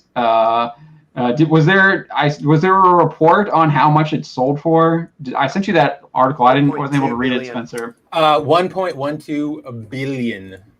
Really? That's actually a lot. I feel like that's a lot. It is about 50 million more, 50 to 70 million more than the rumored offer was, which was like 975 mil. So yeah, it's a lot. So they drove up the price. Money talks there. Sony, shelled it out, I guess. Yeah, well, AT&T. Well, the rumor was. I was saying AT&T drove up the price. Yeah. Mark is saying they paid $400 for each subscriber they had. That actually isn't a lot. 400 per subscriber for 3 million. 400 per subscriber. So he's how saying much 400. Subscriber? That's not bad. That's not bad. They so have it's about 10 a month. You need 40 months to break even on that. That's not bad at all. 3 million subscribers. Is 400 a subscriber? That's not hard to break. Less than 2 years time. Sure?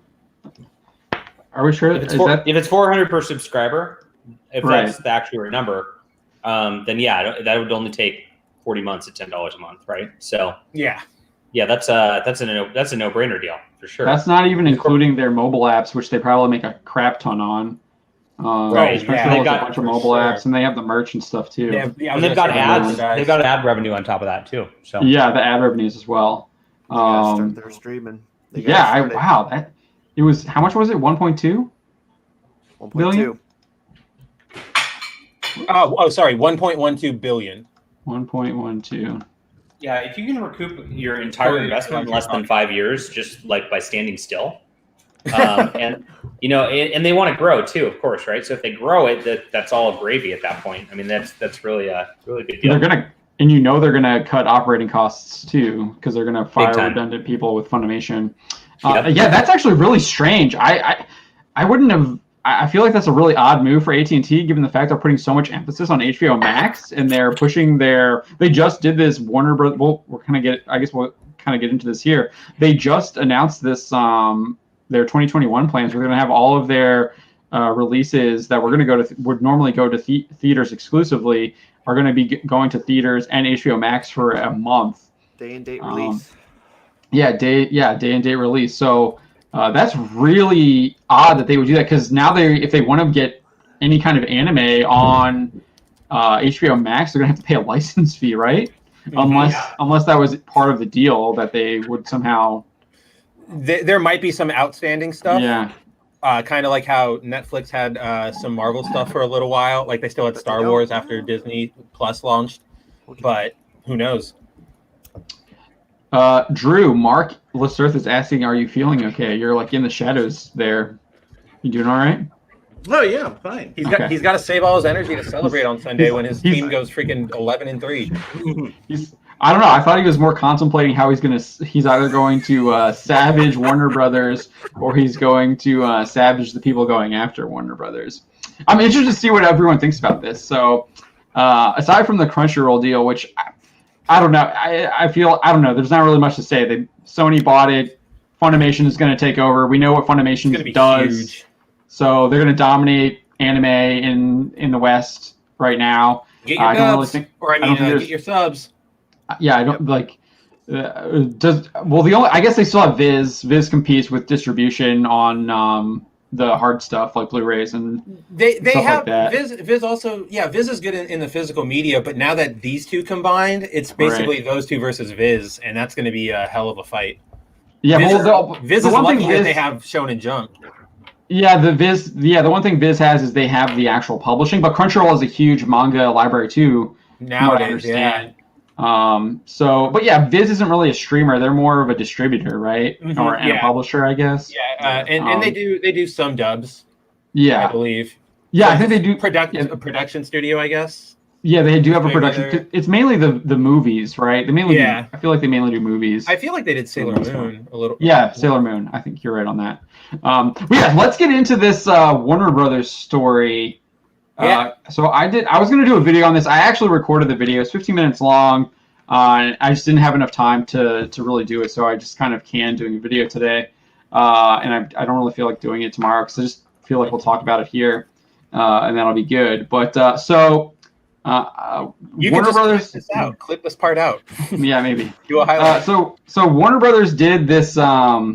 They announced that they're doing 17 movies, 2021, day and date release. So they release in theaters, and they'll also be on HBO Max the same day, and they'll be on HBO Max for a month. And so people were not happy about this at all. But let's kind of just pull this up here real quick. Can you pull that article up, Spencer? The AT&T one? Yeah, the one I wrote. Yep. Yeah, that's there's going to be some interesting stuff happening. Yeah, tell me what you think, Don. What do you think about it? Just give me your general thoughts right now. So my source tells me very cryptically that the future of Disney is in streaming, and if you're going to invest in Disney stock, it would be a very good idea. It would have been yesterday. Yeah, it would have been yesterday. Oh, so he's talking about Disney, though. Okay. Yeah, he's talking about Disney, but it's all part of this effort. So, Sony getting Crunchyroll, they're going to shore up their streaming, I believe. They don't have a streaming service. I know. Besides Funimation. Right. Because they shut it down. They used to have like PS Plus or whatever, right? PS TV. They used to have something that had it had Bendis' powers on it. Yeah, I was gonna say it had powers. Powers. I don't even know where to find. I don't think that went anywhere. I think it's just lost media at this point. Yeah. Yeah, it might be on like DVD or something. Maybe. Blu-ray. Yeah. So HBO. So there it is. Yeah. So here we go. So we got this statement from Ann Sarnoff there. She prefaces by saying, "No one wants films back on the big screen more than we do." I don't know if that's true. I don't think that's true. I don't buy that. I don't buy that at all either. This is a pretty poster. Yeah, it actually looks pretty good. They should have been using that poster. It's a new one too. Yeah, they absolutely should have been using this one from the start. This is great. Yeah, it looks that one actually looks really good.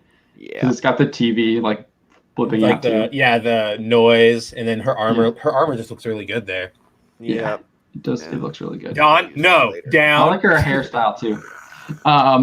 So she continued. We know new content is the lifeblood of theatrical exhibition, but we have to balance this with the reality that most theaters in the U.S. will likely operate at reduced capacity throughout 2021. Yeah, if anyone's looking at this, I looked up the numbers for when I was doing the video from my video earlier that it's not going to be published. But this past week they did 15 million at the box office. That was all they took at the box office. 15.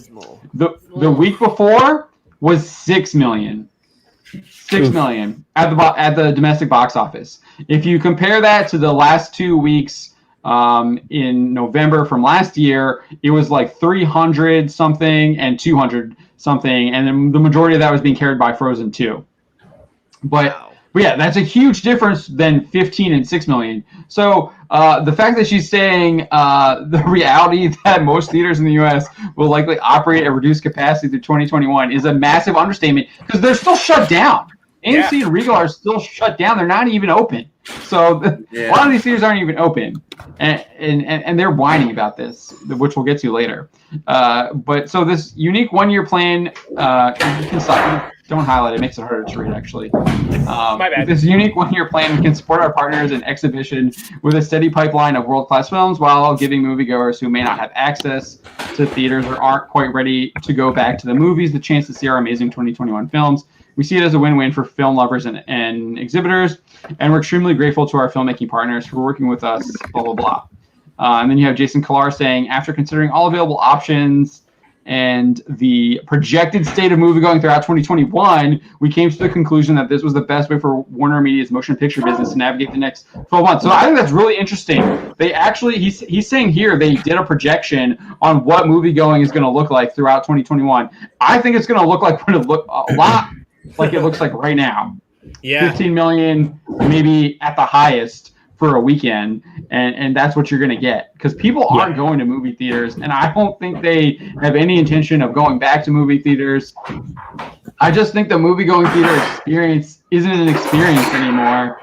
When you have better seats at your own house, and you have our TVs are like massive now, anyways, and people have like surround sounds and everything. So you basically people have theaters in their homes now.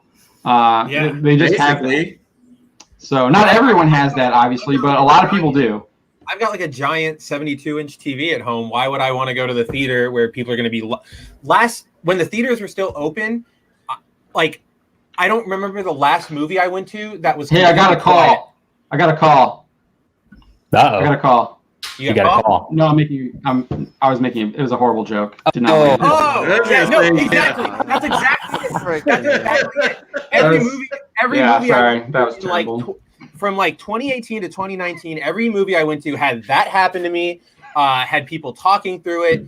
Literally the only I had to shush people and tell people to shut up. In every movie I went to, from Hobbs and Shaw to freaking Avengers to Godzilla, it was awful. The only freaking movie that was silent the entire time, Detective Pikachu. With all the kids movie? Because they were watching the movie. They were watching it. I was like, heck yeah. I'm having a good experience for once.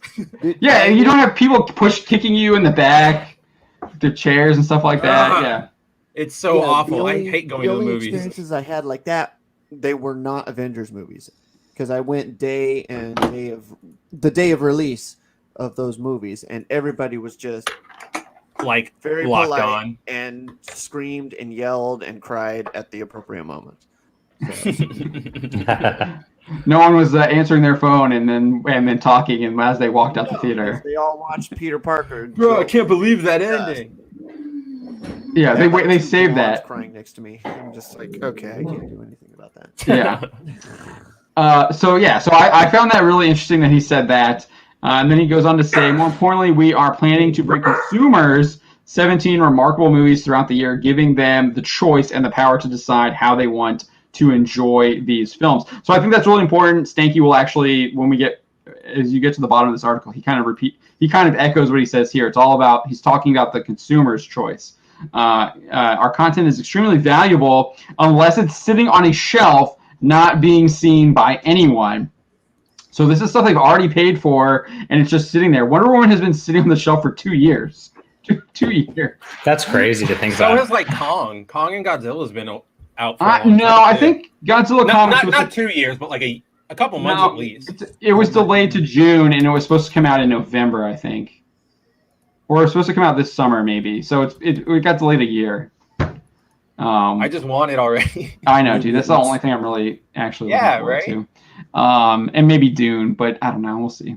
We believe this approach serves our fans, supports exhibitors and filmmakers, and enhances the HBO Max experience, creating value for all. So, like he says that fans, consumers beforehand. So I just found that interesting. So keep going. That is really interesting. So Toby Emmerich, I don't know how to say his name. Emmerich. I think you got it, Emmerich. That guy. This hybrid exhibition model enables us to best support our films, creative partners, and movie-going in general throughout 2021. We have a fantastic wide-ranging slate, blah, blah, blah. And then he says, as always, we will support our releases with innovative, blah, blah. Okay, so he doesn't really say anything interesting, though. So the films that are going to be coming out are here. I have a list here. Wonder Woman, Dune, In the Heights, which is this from the Crazy Rich Asians director, John Chu. And wait, isn't In the Heights the Lin-Manuel Miranda musical thing? Yeah, I think so, yeah. Yeah. Yeah, so that's for yuppies. The Suicide Squad, Judas and the Black Messiah, Tom and Jerry, which is going to be an abomination. It looks bad. I don't even need to. I didn't even look at I don't even need to look at it. They're remaking Tom and Jerry, making a movie out of it. It's going to be crap. Godzilla vs. Kong, The Many Saints of Newark. I'm probably saying that wrong. No, you got that. If it's New Jersey or Delaware, it depends on, like, the Delaware one says it differently than the like New Jersey Newark. one. Yeah. Yeah. The Conjuring, The Devil Made Me Do It, Malignant, Those Who Wish Me Dead, King Richard, which looks like it's a soccer movie. I couldn't tell. Huh. The image they showed looked like a soccer net. Space Jam: A New Legacy, Reminiscence, The Little Things, Mortal Kombat, and Matrix 4. Yeah, Mark 63366, you're totally right. HBO Max needs Roku. Still needs the Roku app, man. Yeah, I think that's like one of their biggest issues. No, Sonic. Didn't Sonic beat it? I mean, I guess you can consider Sonic a video game. Yeah, that's what everybody was BS, saying. Yeah, fake news. Because Sonic propaganda. also had a comic book before Harley Quinn ever showed up on television. So beat that. Yeah, Sonic wins. Because that's what I used to read as a kid all the time. So Hollywood was reportedly really upset. So the Hollywood Reporter did this like huge story, and it was basically like the beginning of it was like Christopher Nolan just like crapping on Warner Brothers. Yeah. So like he did the whole Dark Knight trilogy. He did Tenet. Like basically all of his movies I think are Warner Brother distributed. And he said some of our industry's biggest filmmakers and most important. I chose that for a reason. Yep. I just thought it was fun. And most important movie stars went to bed the night before thinking they were working about being a writer for the greatest movie studio and woke up to find out they were working for the worst streaming service. Warner Brothers had an incredible machine for getting a filmmaker's work out everywhere, both in theaters and in the home, and they're dismantling it as we speak. They don't even understand what they're losing. Their decision makes no economic sense, and even the most casual Wall Street investor can see the difference between disruption and dysfunction. So then the Hollywood Reporter goes on, and basically they quote these like anonymous agents who are just like, Warner sucks. Warner has made a grave mistake. Never have this many people been this upset with one entity. That's so hilarious. I'm sorry. Like it's literally December 2020, and there's a presidential election that hasn't been figured out yet. I know, right? I'm just so, like. Warner's was the quintessentially talent-friendly, filmmaker-friendly studio. Now Warner's isn't the first place, second place, or third place you want to go.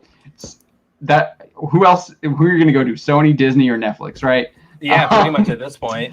And then so they go on to say that like people actually associated with the films are upset. They're just like source of this, like it's total hearsay rumor.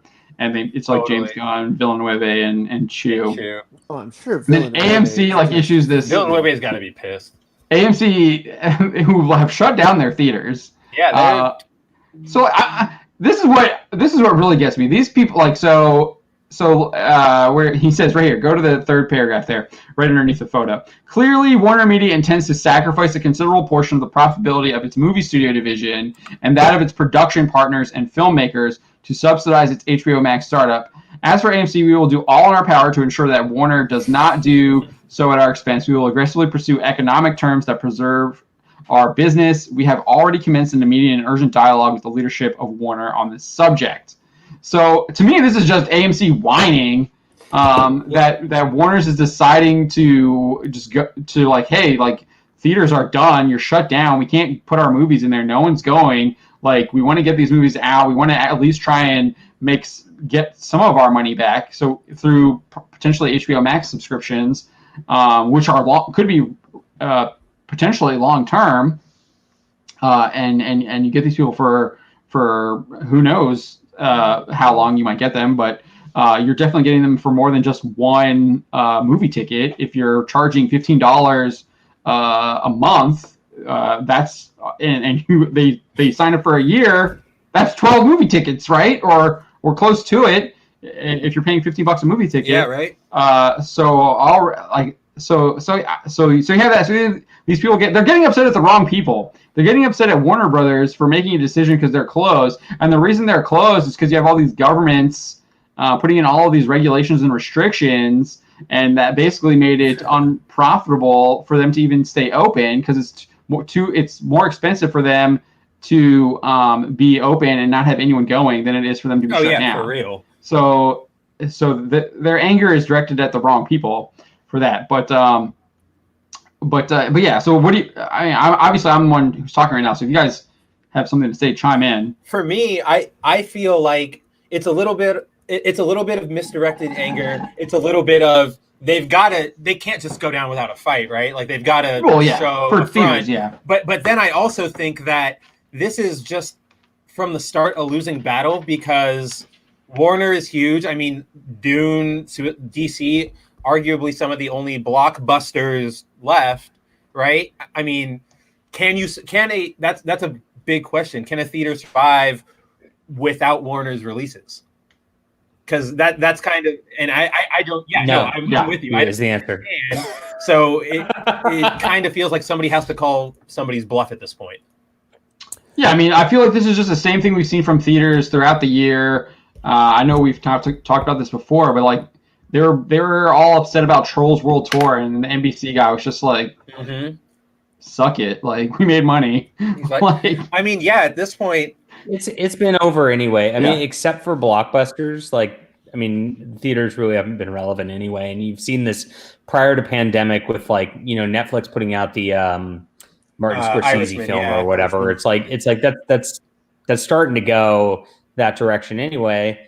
And I mean, it would take a lot for me to get to a theater for a movie. Right. I mean, I'd do it for my kids at some point, just get out of the house or whatever. But like for myself, it'd really take a lot. And I think it's just over so anyway. So if we keep scrolling down here, Stanky makes this point. So he's the CEO of AT&T.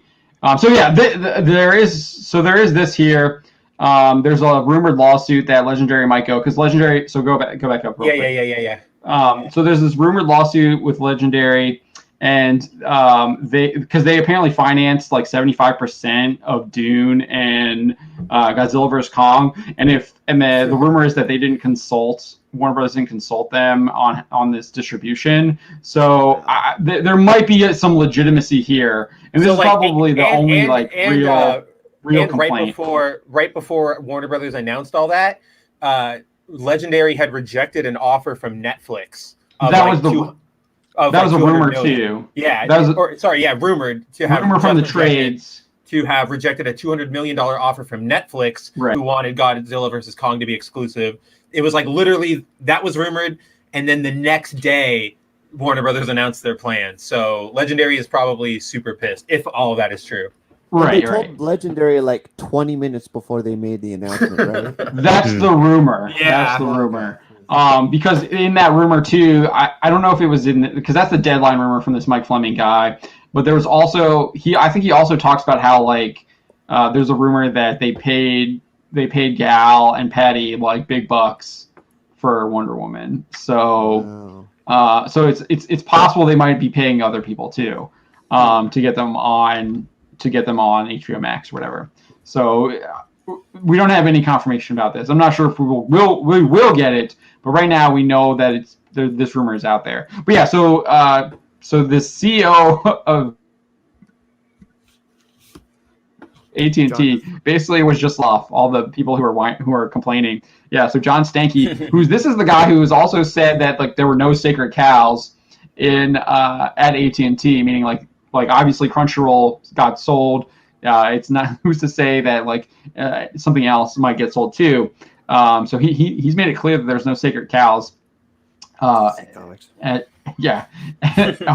him. So he attended this UBS Global TMT conference. I don't even know what that is. But he described their decision as win-win-win. So he actually added another win to what Sarnoff said. But then he said, we're all participants in a market that serves customers. The longer-term impacts are going to be dictated by what consumers wish to do.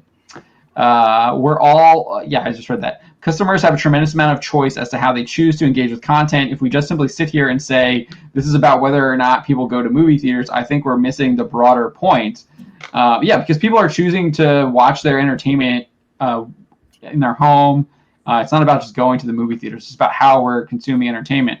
And then one of the things I talked about in the video that's not going to ever see the light of day is that we'll release a DVD collection. Is that people B-sides? Right. People aren't even watching sports.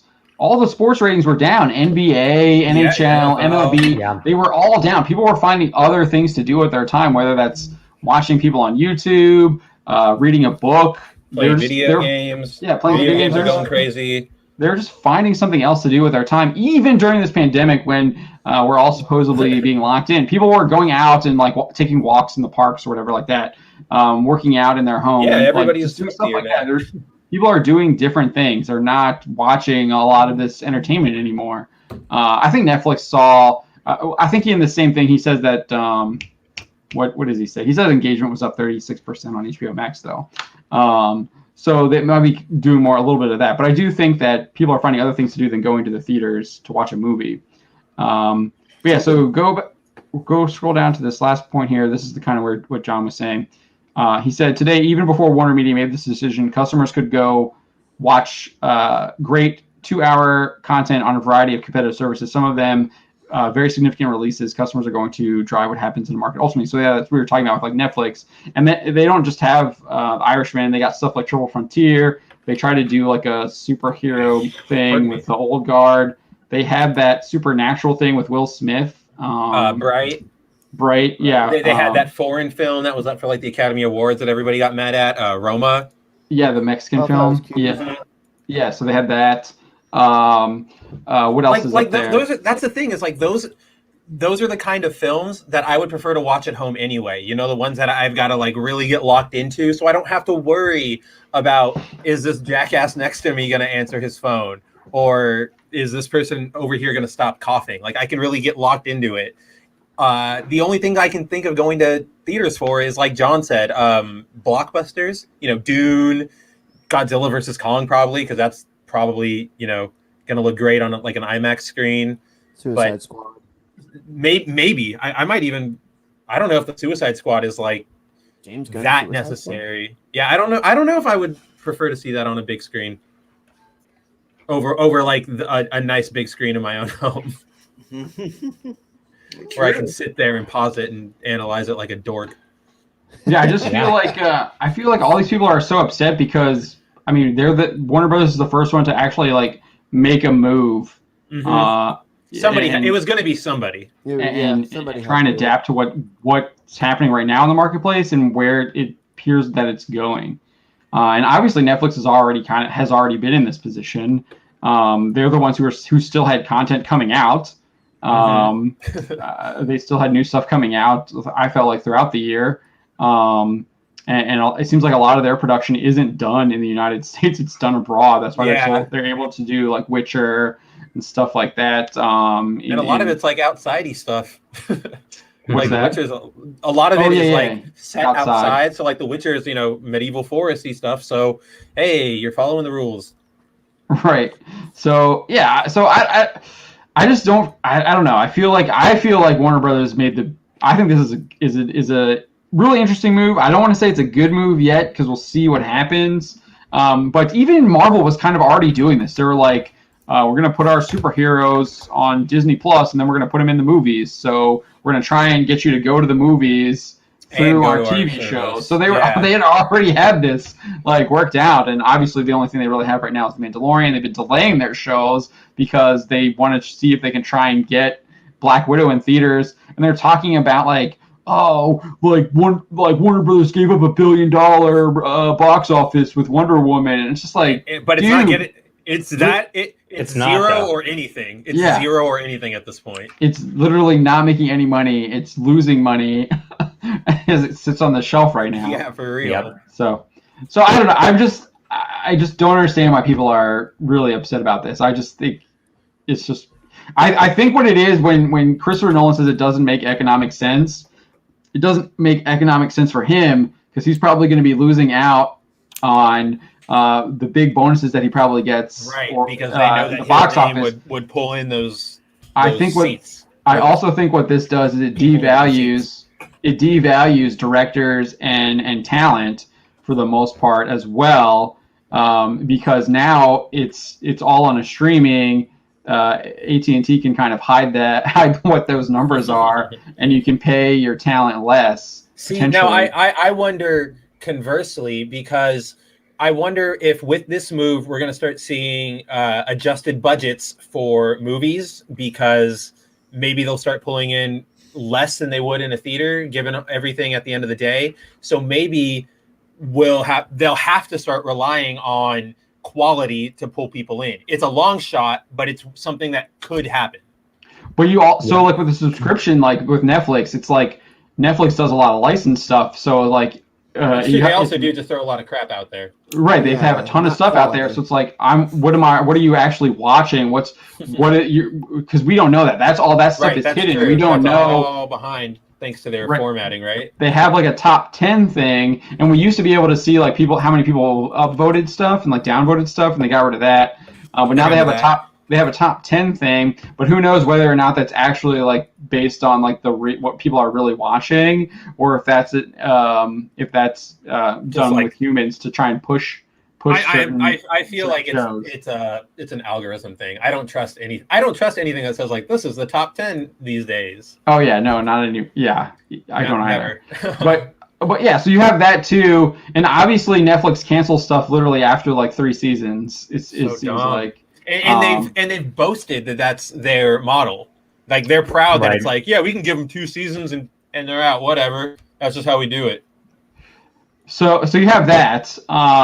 What was interesting is that HBO Max was already going this way too with Suicide Squad. They announced that Peacemaker show. So I don't know. I feel like people are like, oh, it's dysfunctional, or Nolan was saying it's dysfunctional. I don't know if I believe with that. It feels like they were moving that way. Anyways, like that's where they wanted to go. I just realized too is that this might end up like this shift to the series and releasing and like connecting the superheroes through all your productions on streaming might be the way to get everybody over their superhero fatigue. Because I know a lot of people I talk to, especially after Endgame and especially after Far From Home, were just kind of tired of all that Marvel stuff. They're like, phase is over. I'm done. I don't really care anymore. It's I want something new. But now if you make it easy for people, it's convenient. They just have to sit at home, get it all delivered to them. I think that people will be more open to it, more open to consuming it. I never bought into the fatigue BS line that Iger was selling for Star Wars. I don't know if I buy it. I don't know if I buy it for. I know people say that they're like, oh, I'm done with superheroes. And then what do? They're back in the theater watching superhero. That's true. A lot of them are butts back in the seat. But like I know personally, like I don't care for superhero movies that much right now. There are maybe 2 or 3 I would possibly be excited to see, but the others I can wait until I can see them legally at home. Yeah, I was telling you earlier. I still have not watched Venom. Right, Venom. The only reason why I watched that in theaters.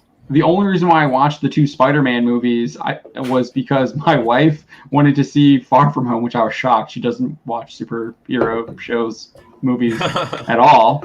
And she bought. It was all for Tom Holland, huh? I don't know. She bought Homecoming, and then we went and saw Far From Home, and she was like unimpressed. So I don't think we're. Who knows if we'll see the third one. Which I guess we can get into that here in a little bit. Really good segue. But after this topic, yeah. Yeah, I just I don't know, Don. What do you make of this stuff? Because you're out there. You used to rub shoulders with those people. The movie people. He's like, oh man, nice. Gotta put my helmet back down. I gotta get rolling, kids. We're getting a little late for me. All right, yeah. My wife for a little bit. So thank you for joining us, John. We really appreciate it. It was fun. I appreciate it. Good chatting with you guys. Check out his Indiegogo. Take care, John. Yeah. Thanks. See you guys soon. Great night. Great. All right, Don. I know I made you put the hat back down, helmet down. Oh, okay. Yeah. So, what do we? So, Marvel hasn't really announced anything about what they're going to do with this new thing that's happening with Warner Brothers. Right. There's some. My source tells me streaming is going to be the big thing for Disney. That's. I don't even think you need to source to do that. Iger said that. I think they're pretty convinced of that too. I mean, after the Mandalorian blowing up, they're not going to turn away from that. Is it? I don't know how much it's blown up. I'm still like skeptical on the on those tracking people. Yeah, Nielsen said it was huge though, so we're all watching it. So we're contributing, either hating it or loving it. But I feel like we're just mediocre on it.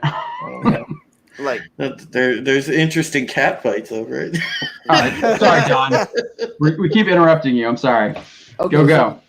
Source says there's going to be a big announcement coming soon. I don't think this one that Grace Randolph came out with is the one. The Spider-Man stuff. The Spider-Man stuff. Spider-Man and Daredevil and Willem Dafoe.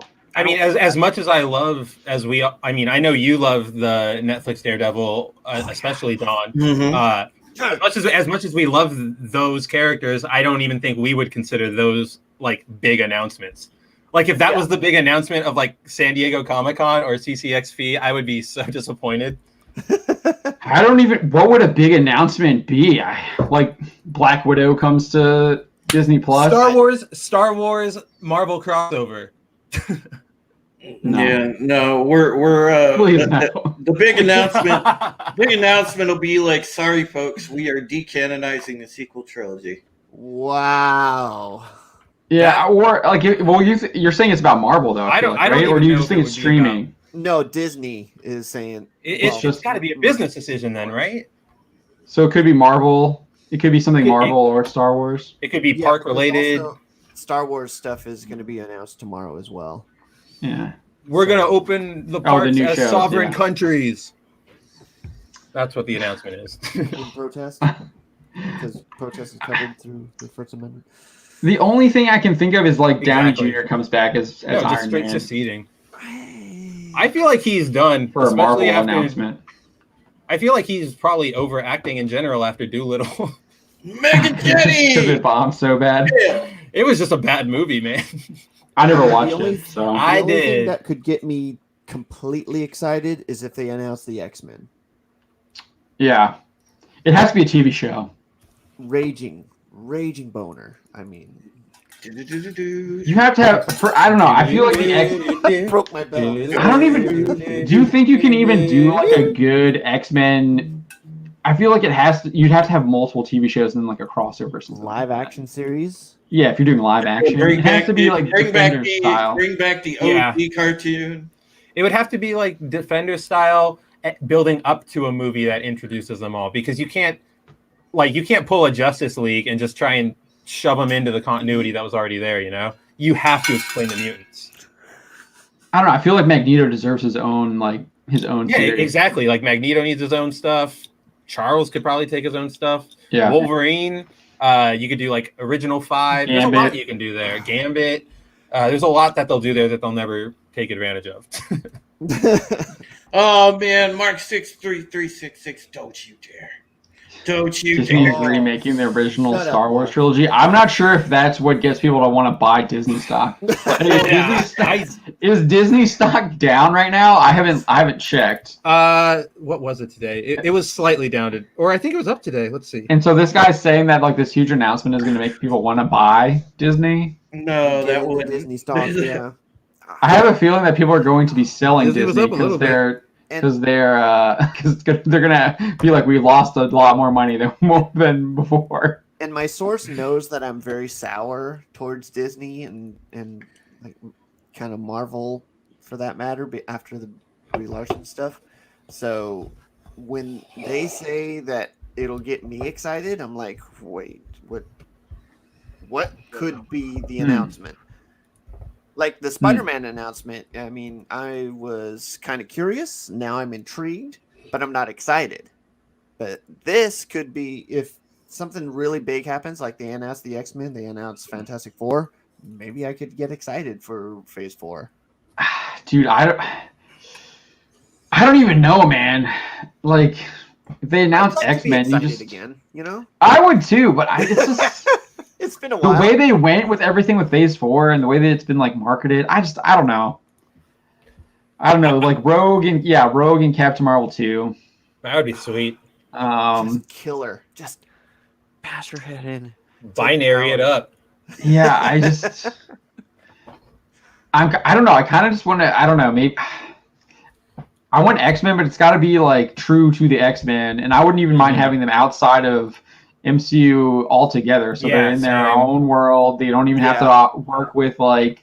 They don't know anything about Thanos or whatever. They're just doing their own thing. They're fighting their own villains. And I mean, with the multiverse and all this crap that they're pulling now, why if you wanted Wolverine to team up with the Avengers, why not? You know, you could pull them in or something like that. Like the two Scarlet Witches use their powers at the same time, and the Hex magic crackles, and it swaps. I don't know, the Falcon with Wolverine. Or Doctor Strange just like summons him and it's like, we need this guy. We need Let's heroes. Now that would be the DC way to do it. Probably. Yeah, that's what they did. They just showed up on a. Oh, you need drive. a superhero? Here's a guy. Yeah. I don't feel like there's anything really exciting coming down the pike. That's why they need to have something that's really going to move the needle for people. There's just not anything that I've seen that makes me excited. I think like maybe WandaVision coming up might be, but you know, The trailers don't have me like, oh man, I gotta see that. No, yeah, exactly, John. I didn't Curiosity. I didn't get like a vibe out of anything, you know? I mean, Godzilla vs. Kong, they haven't even released a trailer. I'm only interested on concept alone. Yeah. I will say the Suicide Squad, the stuff we saw from that, I do actually want to see that because I remember you guys I remember like the King Shark like about to bite the guy. I was like, oh my God, this is so cool. Yeah, that looked good. It actually looked fun. It is fun, entertaining. Fun, yeah. Yeah. When's So the I will last say time? that does look exciting to me. I mean, the first movie is an Academy Award winner, so it's only up from here. I mean, when's the last time though? Like we could actually like watch a trailer and say, "Man, that actually looks fun." The Suicide Squad. Yeah, that was the last thing. Yeah, but we haven't really gotten anything. There was no Marvel this year, so that was quiet. No Star Wars. Mark is like the DeLorean. Isn't that exciting? Did you coin that, Mark? Is someone else said that? It's Grogu, man. Mark 63366 is saying Mando is boring. I mean, if you guys are watching our streams on Fridays, you should know what we think about that. We're pretty blunt about that. Doomcock is saying that it's unless there's a spaceship fight, we're all pretty mad on it. I mean that's all me. No, I like that. I Oh, no, like that's the right. You did chase too. scene. Yeah, that's right. You I liked like the chase scene in that episode. Everything else was just was crap for you. Yeah. Him even him fighting the spiders. I was like, dude, use your flamethrower. What are you doing? Like you have like the ultimate weapon to kill these massive This is like creatures. perfect. Exactly. This is what real exterminators use to kill them. Yeah, Well, use your flamethrower. I was gonna say though, honestly, I think, and I'm not just tooting our own horn here, but I think that our review that we do of the Mando on Fridays is probably like the most fair and the most blunt, because when the show does something right, we legitimately give it credit. We don't sit there and just bash it the entire time. Yeah. We'll even point out the flaws. Like I liked him using the what is it called? The stick. The gappy stick. The gappy stick. Yeah, I liked him using the gappy stick, but then I pointed out like the armor chipping off. I thought that was cool, but it was also obviously didn't look like the physics were off. It looked like cheap plastic. Yeah. But I still thought that was cool, but it did look break that plastic. Cheap. It was just. But I did like that. Chris Neville's saying they'll probably announce the all-female Avengers. Yeah, that was just in a rumor that we did. Jesus. I think I forget who did it. It might have been a sudden rumor. I know I just did that either today or yesterday. Yeah, I do remember that. It was Doomcock today. He was talking about that, I think, with the Captain Marvel, that they're going to do the all-female Avengers. But I think that was initially an A-Force rumor. But yeah, that's totally happening. That's what they want to do. Oh yeah, 100%. Mega Jetty said that was Doomcock today. Yeah. Mega Jetty says he has a better name than Grogu, Grota. Dude, no, get rid of the G's, dude. I'm sorry, get rid of the G. Yeah, you need a Y in there. Like, I know my daughter's name is George. Yeah. My daughter's name is Georgiana, but it's not with the hard G. They're like the soft G's, like Grogu. Goo. I just don't like it. Ragu. That's Italian. It should have been Yogu. Star Wars with a G, a hard G. Like that. It needs a Y and a D. Yoda, Yaddle. They should Yodu. They should have just shown. Yodu, yeah. They should have just. They should have just shown that guy on Twitter some love and named a new one Broda. Like Pitmaster Broda. Oh, yeah. I like that account. Mark says Gary ended his live show today with a speed up stormtrooper versus Boba Fett fight set to Yakety Sack. It's appropriate. Yeah, that's great. Dread Pirate Mikey says Yogu. Yeah, that's better too. Yogu. Okay. Yogurt. Seriously. Shoot. With all this lineup being announced for this third Spider-Man movie, and it's coming out next year, do you think that'll be enough to bring people into the theaters to get over their fears of whatever this thing is? Even if we have the vaccine or whatever it's called, no, think because that'll be enough to bring people into theaters. Toby, because there's enough. Hold on. So just so people know what Don's saying about the lineup. So there's tons of rumors happening right now. Electro is pretty much the only one that's been confirmed with Jamie Foxx because he confirmed it. And then he tried to walk it back. Yeah, he pedaled it back, but he was like wink, whatever. But then you have Electro. You have Daredevil. Got the Doc Ock guy. Doc Ock. Today was Green Goblin. I hadn't seen that. You've got Kirsten Dunst returning as MJ. You've got Emma Stone returning as Gwen. Potentially. They might be playing different characters though. There was one rumor that she's going to be playing Spider-Gwen. You've got Garfield and Maguire returning as Spider-Man. We already have Jay Jonah. We know that he's already in. Far From Home. Right. So and then you assume that there's also a rumor that Kraven might show up. And so you also, I mean, that's not even including what we already know. Like we know Vulture's around. He seems to appear in the Morbius trailer. Thank you. I was about to say Morbius. He might show up too. Yeah, we might get Morbius too. Venom. Like I haven't heard a rumor about Venom. I haven't heard anything about Venom, but hey, at this point, But yeah, but I mean, what did we say? I said Doc Ock. We said Doc Ock last week, and we're now getting Doc Ock. Like we literally said that on the show last week. This will be easily, if all this Call stuff us out for happens rumors again. Do it. This would be like the biggest like Spider-Man event ever.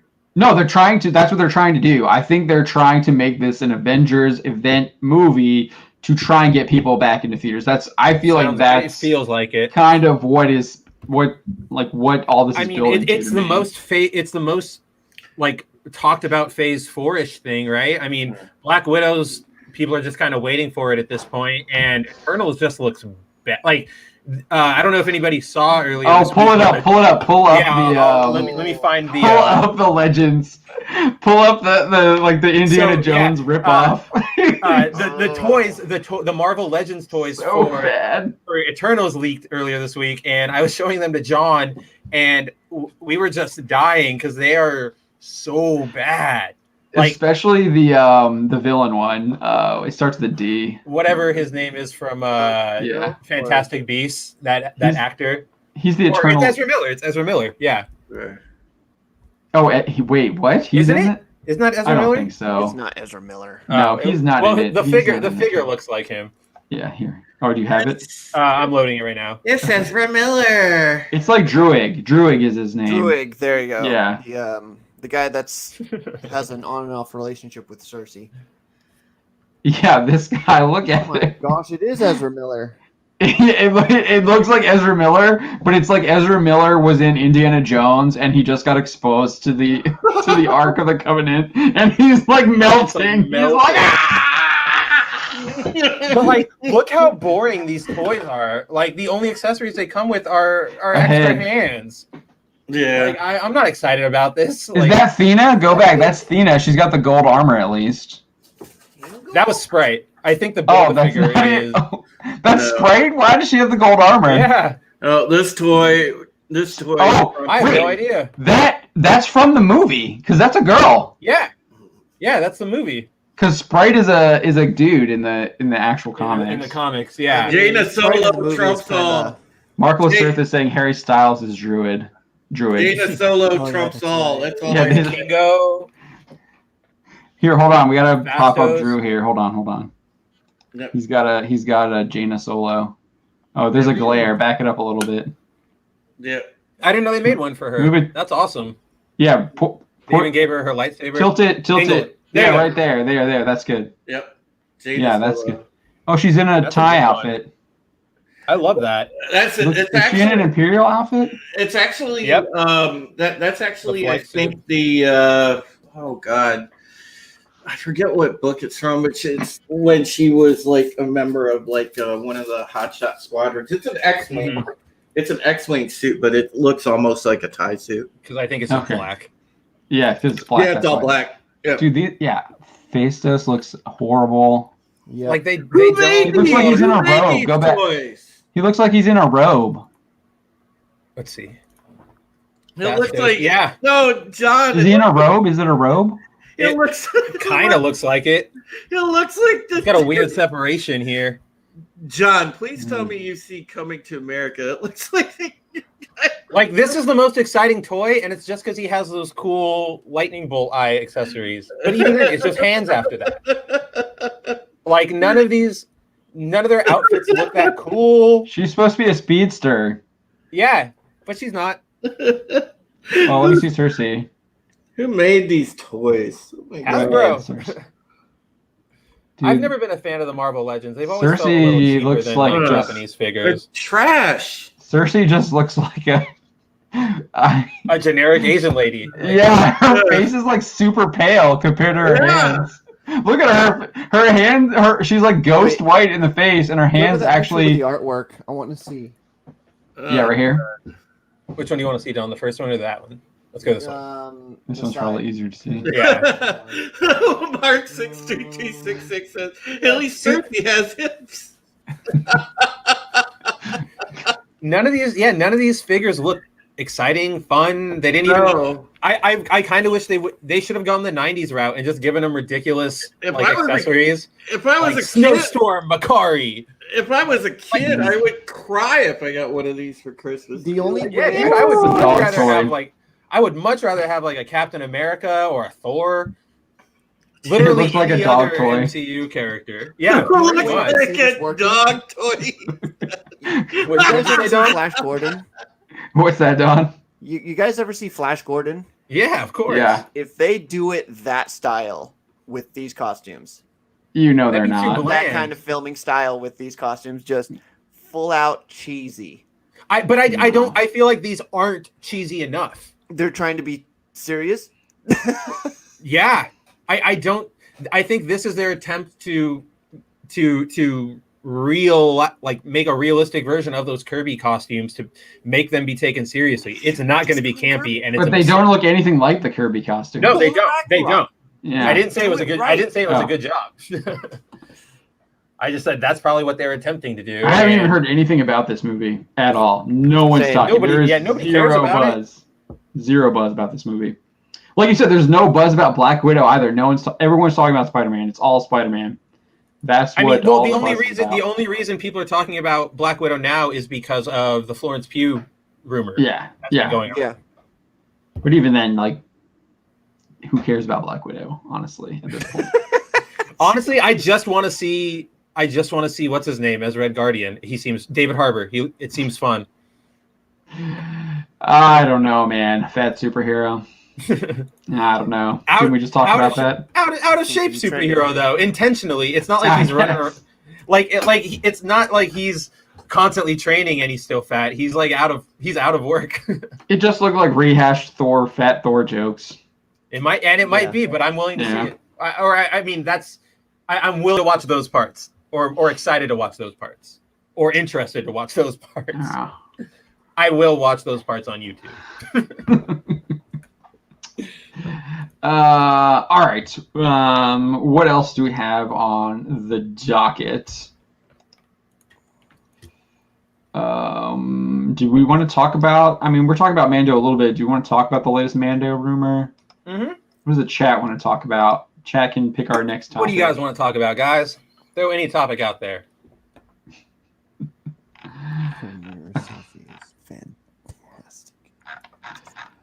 Oh, we forgot to even talk about the when we were talking about the Starfire thing. When DC pushed that on social media, they turned off all the comments. Yeah, they knew what they were doing. Yeah, so you could still quote tweet them, but you couldn't. You couldn't reply to respond. So they even know that their product is trash. That's the only. There's no other explanation. All trash takes get that. All right. So we didn't really talk about Spider-Man 3. So Mega Jetty's talking about. Well, Mark 66 voted for Mando. We'll get to Mando. We still have plenty of time. But Mega Jetty's saying here, or Jeffrey Turner. It's going to be hard for me to stop calling you Mega Jetty. Spider-Man 3 has both Willem Dafoe's Green Goblin and Alfred Molina's Doc Ock. They will steal the show as they chew the scenery. We'll meet again, Spider-Man. Yes, if they will. My fear is that it is John Platt. Yeah, season 1 is good. I heard season 2 is trash. Yeah, I haven't seen it yet. Or it goes downhill with episode 5 or something like that. Are we going to cover? Are we going to cover some Cyberpunk since it is launch night? I can actually access my game now. By the way, are you preloading it? Oh, it's ready to go. It's ready to go. Let's do Spider-Man and then we'll do Mando. If we get time, we'll do Cyberpunk. Yeah, my fear is that these are all just going to be cameos, and it's going to be like they're going through the multiverse, and you see, and you're hopping Green Goblin, right? In in a flash, fighting Tobey Maguire. I think it might be a little more than a flash. He might spend 4 or 5 minutes, or one or two scenes on each world. Yeah. But it'll focus. It'll be like Endgame when Captain America shows up in the 70s and he hears the name drop of the X-Men character. Brian.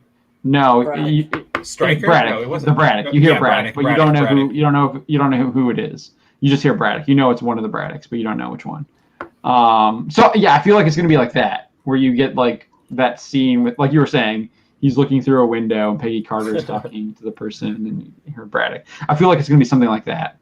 It's either that or it's going to be a story where, like, I think I was telling this to you, John, which is my fear, where the other two Spider-Men show up and treat Tom Holland Spider-Man like he's not a real Spider-Man. So then Tom Holland has to prove himself. And at the end of the movie, oh, you are the Spider-Man 3, Tom Holland. Like, that's how it'll end. And I hope to gosh, that's not what happens. That's what Mikey Sutton's rumor.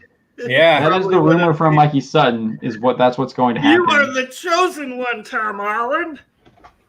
Well, he isn't really Spider-Man though. He doesn't do anything on his own. He's always got like Stark helping him. Even when Stark was dead, he's using Stark tech to build his suit. You have the best gadgets, Tom Holland. And even all the villains are Stark Tony's villains. Yeah. Vulture is like upset at Tony Stark. Mysterio is upset at Tony Stark. They're not Spider-Man villains. He's not. Captain America was upset at Tony Stark. Yeah, they're not. He's not protecting New York City. They're not like your neighborhood. He's not your friendly neighborhood Spider-Man. Yeah. Especially when he's in Europe. Yeah, exactly. It's just goofy. He was Spider-Man Far From Home. I think that's what I miss. I think that's what's really missing from those Spider-Man movies is that he isn't your friendly neighborhood Spider-Man. Yep. I think that's what's so the Tobey Maguire Spider-Man really captured is like he really was kind of part of that. He was part of the city. Yeah. You even have them like throwing the rocks at Green Goblin to like foil his plan when he's trying to make Spider-Man choose or whatever. And they're like tossing stuff off the bridge. Yeah. Right. Or the train. Yeah, the train scene. Yeah, the train scene too. Yeah. I love that scene so much. Oh, it's so well. You'll have to get through. You'll have to get through me. Okay. Yeah. Yeah, and the Doc, they took the Green Goblin train scene and then they did it differently with Doc Ock, where he saw what Green Goblin did and was like knew he had to protect the train, so he in order to escape Spider-Man, he puts the train accelerating and then breaks it, so he has to stop it himself. Such a good scene. Oh, dude, every Spider-Man movie after has copied it.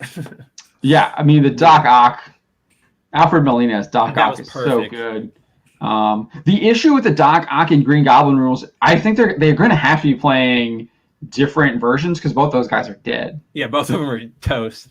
Unless you have some kind of like Mephisto thing when they or you come have back some sort of time travel thing, like he hops in at a different point in that universe. Yeah, so he brings Green Goblin. So it's like Loki. Yeah, Loki from Endgame. He's that guy's That's still a good point. there. Yeah. He's not dead, and then you get Green Goblin, and you pull him from that, and so it creates a different timeline, right? So that timeline still goes, but you still have another one. Yeah, so you could do that. Yeah, that long though. They will chew it up. They're saying that it's going to be the longest Spider-Man movie yet, but I mean, and like that like. So like you guys know I'm a giant Spider-Man fan, and like in theory I'm excited about this, but it's also like I'm so tired of super long movies. I feel like it's going to fall to the Spider-Man 3 curse, which is they're going to try to do too much crap, and every time a Spider-Man movie tries to do too much crap, it just becomes a mess. When you have like 9 villains and 4 heroes, exactly, it's still Sony. Yeah, no, we'll see. Doesn't have a good track record with their current Spider-Man movies, at least in terms of. Well, okay, they made $1 billion with Far From Home, but in terms of like, I mean, are we really looking? Are we really looking at profit as an indicator of quality? Because otherwise, you're going to get things like I don't think Suicide. You're going to get Suicide Squad should technically be one of the best films ever. I mean, it is. It won an Academy Award. That's prestigious. For costume, right? Yeah, for makeup and costume. So what about this? What if they do Superior Spider-Man? I could see it. I feel like that would still be a lot. Because then you would have to do, I mean, unless he transfers from like Toby to Andrew, and then Andrew fights Holland. I just feel like at that point now you're definitely doing too much. Yeah. I was just thinking at the end. At the end, as a stinger, I could totally see it. As a stinger, they sting Superior Spider-Man, I because mean, then that really lets you do a whole lot of other things, and then it can show you range with Peter, and then it also like gets him, like, obviously this, some people will probably hate this because you never get to see Peter actually do anything, but you get him out of Stark's shadow because he's right. Octavius. Yeah, and I mean we already know in the Raimi Doc Ock his arms are like a mind mesh like malfunction, so that sort of system is already in place. So it could be cool, but it would have to be the Sting. You couldn't do it like as a little movie. I was just thinking as a so much. Yeah. Don, you're thinking hard there. Yeah, I don't know. It's hard to get excited about movies nowadays, especially when you've been burned so many times. I was just thinking about that. Like, it kind of sucks that we are in this sort of line of work where we're so close to it, because I like normally somebody hears these rumors, right? Like my quote unquote normie friends hear these rumors, like, oh, you hear Spider-Man, like all the Spider-Man are coming back together and Doc Ock, and they're super excited. You can't talk them out of it, but I'm over here knowing like, yeah, but there's all this crap that they have to follow for their marketing plans and their like corporate like agreements. Like, there's so much hindering it. How much can they really do? And it just sucks. Yeah. I was talking to my wife's family when I was down in Florida, and I was talking to them about WandaVision, and they were talking to me about Endgame and Infinity War and all the Marvel movies, and I was like, oh, do you know anything about WandaVision? They had no clue. They did not even know what WandaVision was or what it was about. And these are people who have gone and seen all the movies, but they had absolutely no idea about WandaVision. There was a Super Bowl ad for WandaVision. But like, I feel like that was the last time anybody heard about it. They didn't. They just did a whole trailer. Oh yeah, there was that new trailer, right? I forget. Yeah. Well, prior to that trailer, yeah. Yeah, they had no idea about it. They didn't know anything. I think that's a legit problem, because these were people who are watching Endgame and Infinity War and all the other Marvel movies, but they had no idea about WandaVision. That is a huge that is a big failure. Problem. So there's a lot, like, I would guess you would call them like really normies, because they didn't even know about any of that stuff. Right. How many people knew about Mandalorian before it came out? Apparently not as many as people do now, because people are saying that they're reporting that the show is doing a lot better now than it was first season, which that is a good point though, Don. The Mandalorian, now you bring it up. Mandalorian was definitely a bandwagon after a while, because it if we go back to when we were watching season 1, it was a lot different. I think the Rebels hype, I think all the Rebels rumors, the Ahsoka rumors and stuff might have got people on, but I was reading it was all like men 30 plus. Right. Oh, of course they're still hitting for the ones who are subscribing. But those aren't Star Wars fans, right? Nope. Yeah. I mean, I still the actual premise of it, like the whole Western style gunfighter thing, is fascinating. I really do love that. But no, the concept is great. The execution is not so much. It's shaky. Very, very hit and miss. Very hit and miss. It's not Disney sequel trilogy, but it is like it is. I would say less than prequel. It is. The best episode so far was the Carl Weathers directed one, and that was the one that had the most ties to sequel trilogy.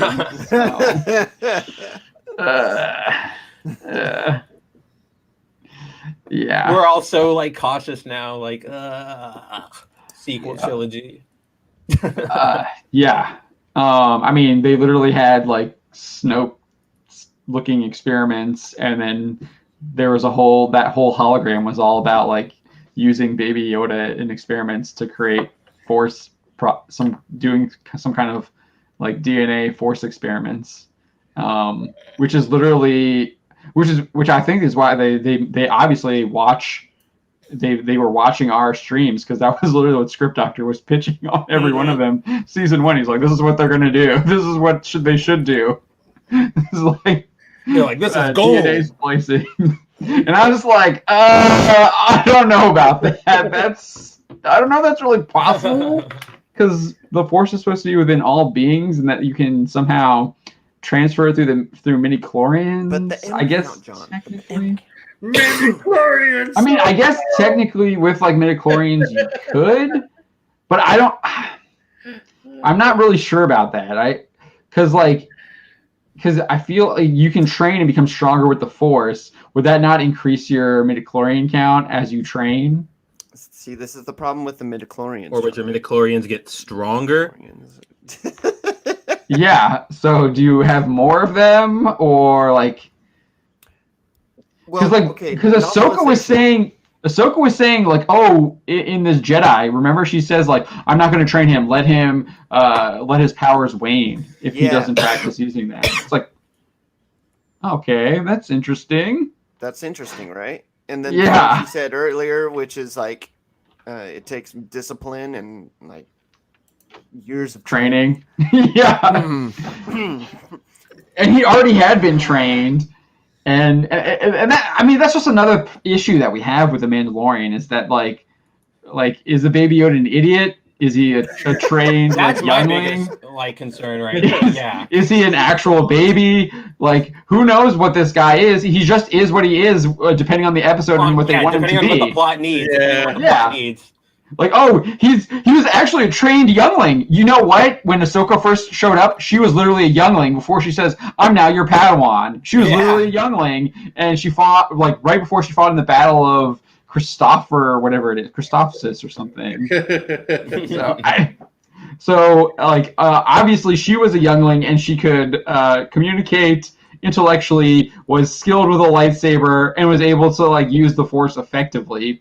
And now they're introducing. Oh, let's get to this because you thought Rey was a Mary Sue. Get ready to meet this Jedi. Can you pull that one up? Avar Chris. The Justina Ireland one. No, it's not. It's not Avar Chris. It's another one. It's she's got a weird name. Something Rowe. Gosh, where is it? Is she more powerful? It's the Justina Ireland story. Is she more powerful than the Star Killer? Is that there it is. I don't know. She might be. That'll be coming next. It'll be like a female Star Killer tomorrow.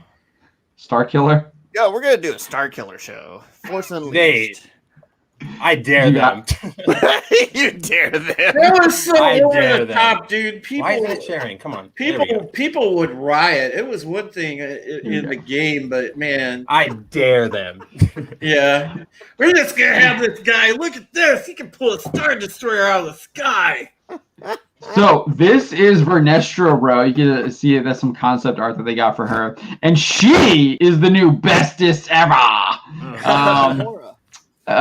This is probably where they're gonna. I really think this artwork is the only one that looks like it would be suited for an animated adaptation. So that's why I used it, and people were like judging it based on that. Yeah, what the hell? That thing and that video clip you got underneath for the thumbnail for the video, like it just.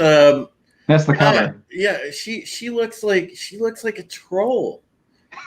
I mean, I don't know what she. I think she's a Myralian. Yeah. Well, then where is her? Those lightsabers seem big.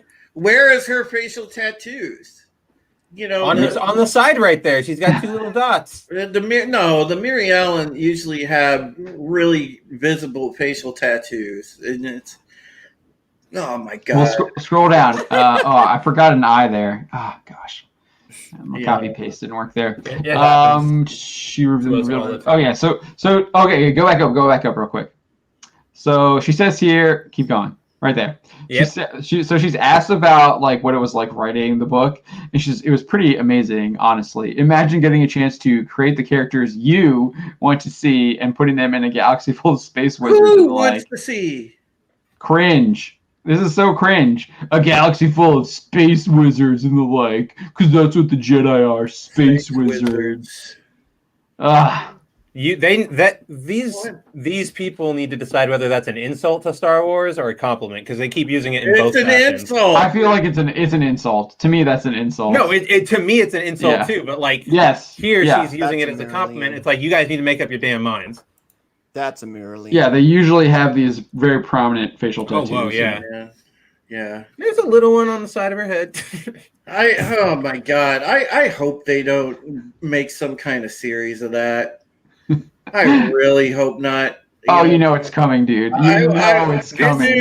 This statement hurts my bones. No, look, I would rather watch, I would rather watch Lesbian Die Hard. Read it, Spencer. Yeah. Oh yeah, we didn't even talk about that. That was on She then revealed her desire to have a Funko Pop of one of the characters, Vernestra Rowe. She said, all I'm saying is that if there's ever a Vernestra Rowe Funko Pop, I'll be unbearable to live with. Yeah, like Funko Pops, man. I have a couple, but I wouldn't want to write a character to have a Funko Pop made of them. I don't know. That's not my goal. If I were writing a character, like if this was my character, I feel like my first goal would be to have at least like a Marvel Legends-y figure of it before I had a Funko Pop figure of it. After the Eternals one that you just I said at least. Preferably, I'd love to have like a Japanese Figma or a Reveltech, any of those. But at least give me toys, man. Hot toys. Hot toys, indeed. Someday. But at least give me characters that can like articulate and don't just bobble, kind of. Marilyn. That's just terrible. Does that one have face tattoos? I can't tell. No, I can't tell either. That's an hard to tell. That's an insult to Mary Ellen's, man. That High Republic garbage. All right, so go down. She actually talks about this character here. So we're gonna get an ancestor of Sana Sol or Staros or whatever, Son of Staros.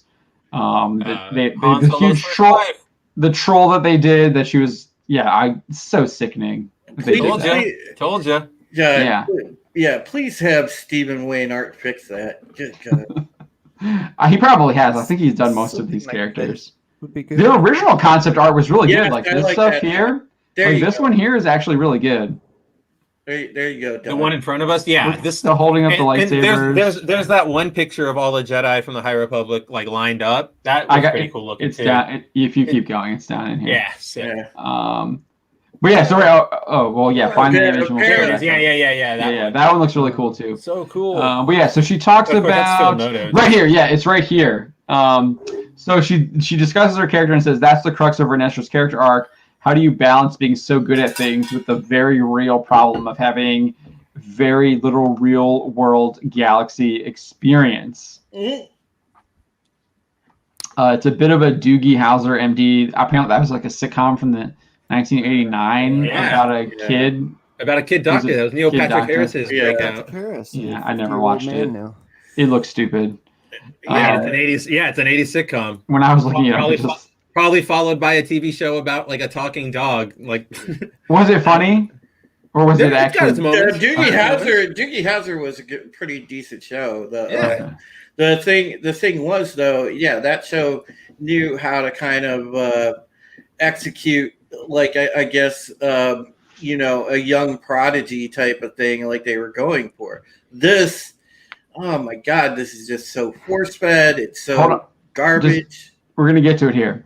You can be really good at your job even if you are still very young, but that doesn't mean people aren't going to doubt your abilities. For Vernestra, these judgments don't bother her very much because she's very in tune with the Force and devoted to being a Jedi, but they do give her things to ponder and consider as she grows into herself. So she's like so in tune with the Force at 14 years old that she just doesn't even care about what people are saying. She has zero doubts about what they're saying to her. She just blocks it out. She's going to be really good at her job, even though she's young. Yeah. So in tune with the Force she is. The Force is female. So that's pretty much it. She goes on to say that this is from a previous article, how she sees the Force, which is all these people see the Force differently. She sees it as she's a small stream in a stream that flows into a river, flows into a sea, yada yada yada, into an ocean that flows into a river too. Get in the corner. So, I know, man. It sounds like a Mary Sue to me. Sounds like a super Mary Sue. Yeah. She won't have any problems with anything, and she will just overcome all of her solutions with her amazing superpowers that she has because of the way she's written. You know, John, you need some clips to play in between here, like just like in the article, like a morning show. Just when we're doing the stream, like how Comics Division or Culture Casino has, like you just cut to the clip of Charles Barkley saying "terrible." I think I have time to figure that all out. No. I think Comics Division, he has like a soundboard. He's got all that stuff. Yeah, he does. He has a ton of stuff. Yeah. But yeah, so this is the new Super Mary Sue Jedi. Super bestest ever. Yeah. And her gang of diverse friends. of boardroom diversity friends. Oh, Mark 6366. Killing me there. She's gonna turn to the dark side for sure. She feels the strength of the dark side. Yeah. Oh, the blood flows. The blood flows. A blood. Oh God. Brings new meaning to the definition of Sith pure blood. Yeah. All right. Let's do some Mando because we said we were gonna do some Mando because Mark 666 wanted. Did we? I didn't. No, we talked about Mando. We just talked about it. We didn't talk about the Mando rumors. Oh, okay. All right. Pull up that Mando rumor. Yep. Sorry, I'm having you do all this stuff. Hey, no, that's what I'm here for. More tabs. And screen 2. Go screen share.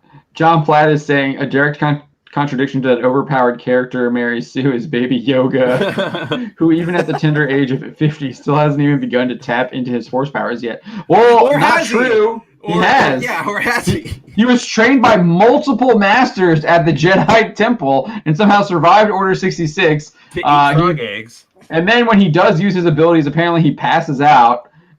He is also apparently has super high M counts that no other being has ever had. That they found, and then which doesn't make any sense because you have Anakin. He was trained by Sith. There's no trained by Sith at the Jedi Temple. Yep. How do you think he got the Force choke going on? Who are the Sith? I don't know. Annie, little Annie, Darth Jar Jar. Yeah, Darth Jar. Yes. I really do. I mean, if they want to do like an actual fan theory and put it in, instead of having the stormtroopers be like stupid idiots that can't do anything right, they should do the Darth Jar Jar theory because that's actually like it's ridiculous, but it's actually a really good theory. It's a better theory than having the stormtroopers be stupid. Just the scene alone where Jar Jar like whispers over his shoulder to Qui-Gon, like, "Come on, what else could that have been?" You don't just leave that in. What did that guy say in his Jar Jar theory? He was just like, he's like, we say in big doo doo. Yeah. We say in big doo doo. Time to run. I don't know. Grogu, yeah. Time to run, baby Grogu. It's hilarious. You need to watch this guy. It's a really small channel, but it's a really small channel, but he has this hilarious. Does this hilarious Jar Jar Binks impression because he's got this theory that Jar Jar saves Grogu from the temple in Order 66, and it's hilarious. But yeah, he should be. Yeah, Baby Yogu is Darth Jar Jar's apprentice. The rule of two. That's how you retcon. That's how you retcon the sequel trilogy. The Sidious is actually an illusion of Darth Jar Jar, and he's still out there. And what you really see when Rey's walking off into the desert, what really happens is Darth Jar Jar cuts her down, and she dies there on Tatooine with her. That's why Snoke's face is so messed up. They had to purposely cut out like the Gungan nose so nobody would know who it was. Yeah, he was like, Misa want to be painter today. He's like,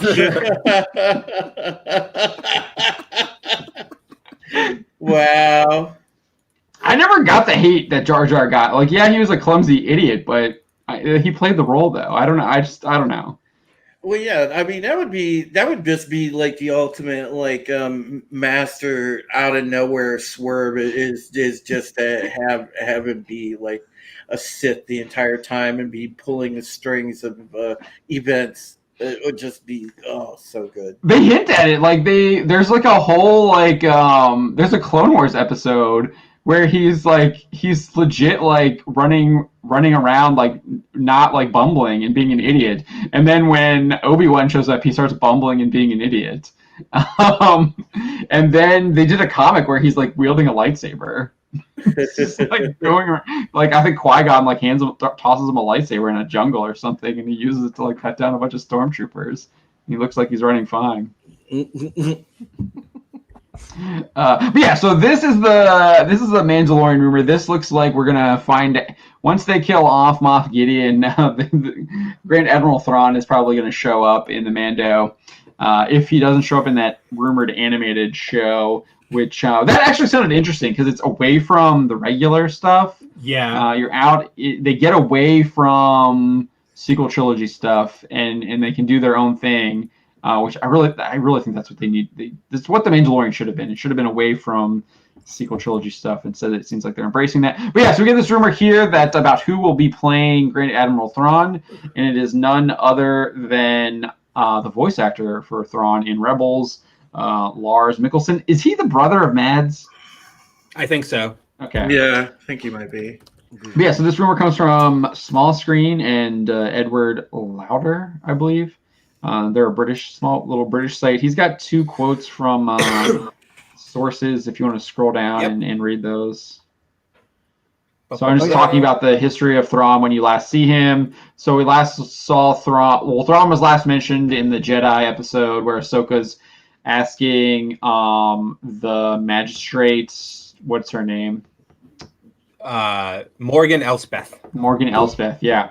Asking where's Grand Admiral Thrawn, and then we never get an answer. Obviously, she died. It's assumed that she's dead or something. We assume that either she does get information or she does. Who knows? I assume she got the information. Yeah, I assume she got it as well. But in the last time we actually saw Thrawn, he was this is so cringe. This is Dave Filoni for you guys right here. I think he has done some good stuff, but this is not part of it in this last episode of the Rebels. So there's these creatures called hold on, go back up. Space whales. They're space whales, but they're called the Purrgil, which I'm pretty sure that's like a Pokemon. It sounds like a Pokemon. It is. It's like a Permeow. Yeah. So what happens is Ezra takes control. He resists the Emperor's temptation to unlock the world between worlds for him, and then he goes and takes over the bridge of Thrawn's Star Destroyer, and Thrawn's like, "Oh, I'm gonna get you.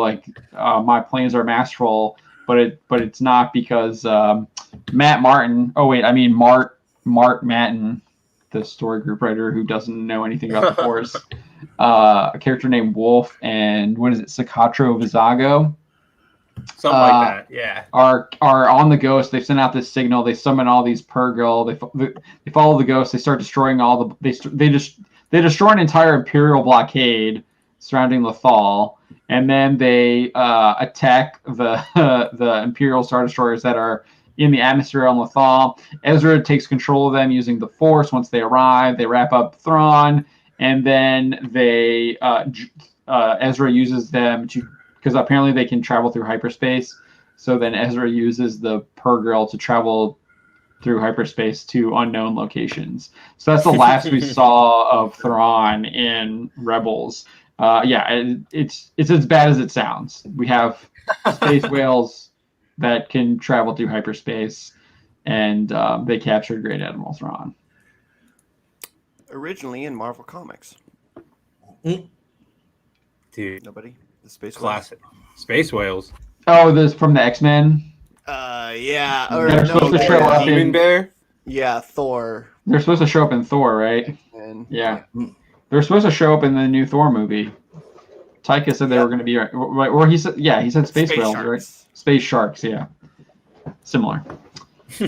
Obviously, one's a mammal and one's a fish. Dang it! I was gonna fake snooty that at you. But yeah, so they're saying Lars is going to be playing his character. Who knows? I don't think he's supposed to show up until season 3, and then he could show up in other Star Wars TV properties. Which the big one is that he'll be in the potential Ahsoka Tano spinoff because the Jedi was a backdoor pilot. Yeah, it'll be for a future season of The Mandalorian. So definitely, probably 3, maybe 4, if at all. Well, season 3 probably. I mean, they name dropped him already, so that's I true. assume he's going to show up. So he's totally changed from what he was in the Thrawn trilogy. If you're familiar with that, I haven't read it, but I know a little bit about it. This is the Star Wars I grew up on. Was the Thrawn stuff. Yeah, I tried to add in some stuff, but I tried to add in some of that. Timothy's on.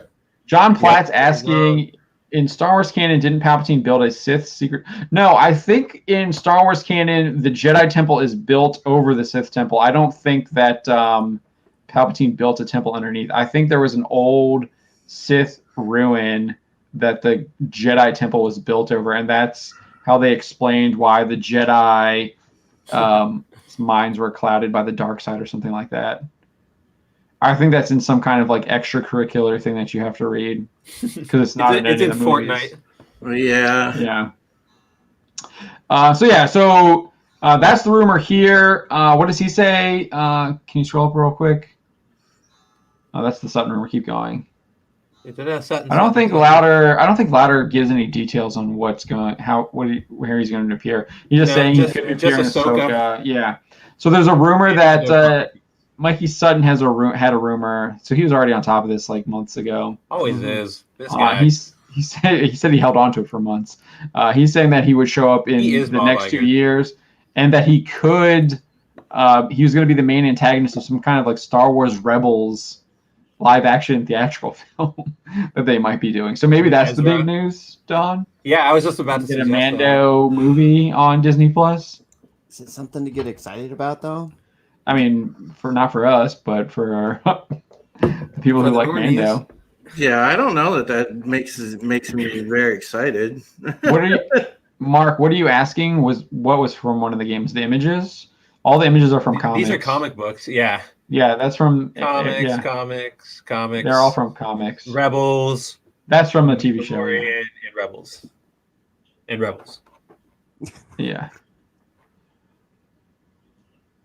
Yeah, Roof Korean is saying it's in SWOTOR concerning the Jedi Temple built on top of ancient Sith one in Coruscant. Okay, yeah. Temples on top of temples. Okay, so yeah, that's extracurricular. It's like how the Exegol Temple is underneath. But yeah, this is Thrawn. This is the new Thrawn comic where he's like his origin to the Empire. He's like a savage. He's like living on this like savage planet, like mowing down stormtroopers, and then he eventually like turns himself over so he can go like serve the Emperor. Yeah. I mean, I love Thrawn. I have no idea if they're going to do him proper justice. They have not. To see him. They haven't. Yeah, exactly. They haven't so far. So he's actually supposed to be someone who outsmarts everyone else pretty much, except for the Emperor, because the Emperor is the Emperor. He has the Force. Stupid clone stuff and takes over Luke's body. Yeah, stupid. I'm sorry, so stupid. It was a horrible. It was a bad idea then, and it was a bad idea in Rise of Skywalker. It was still a bad idea. That was one of the things that they did not need to adapt from the source material that they never had. Will Mando's ship get shipped for parts in the Mando film? No, because his ship is destroyed. Yeah, it just got toasted. His ship was blown up in the last episode. But it's possible that the remnants could still be there, given the fact that the Death Star 2 somehow has massive parts still around. Oh yeah, that's right. Even though it was there, you could see the little tiny pieces in Return of the Jedi as the explosion came out to you. Give it a few years, people will forget. Yeah. All right, let's wrap up with some cyberpunk talk. I'm gonna let Spencer and Drew take the lead on this because you guys wrote those stories. See some transgender character creation. No. No.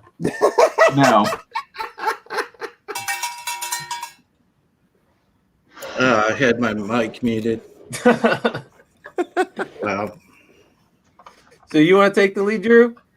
What do you got to say? So we're gonna do the review roundup. Yep. Okay. I'm pulling up now.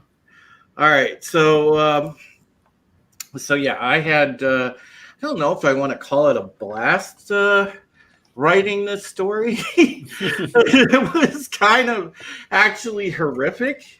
At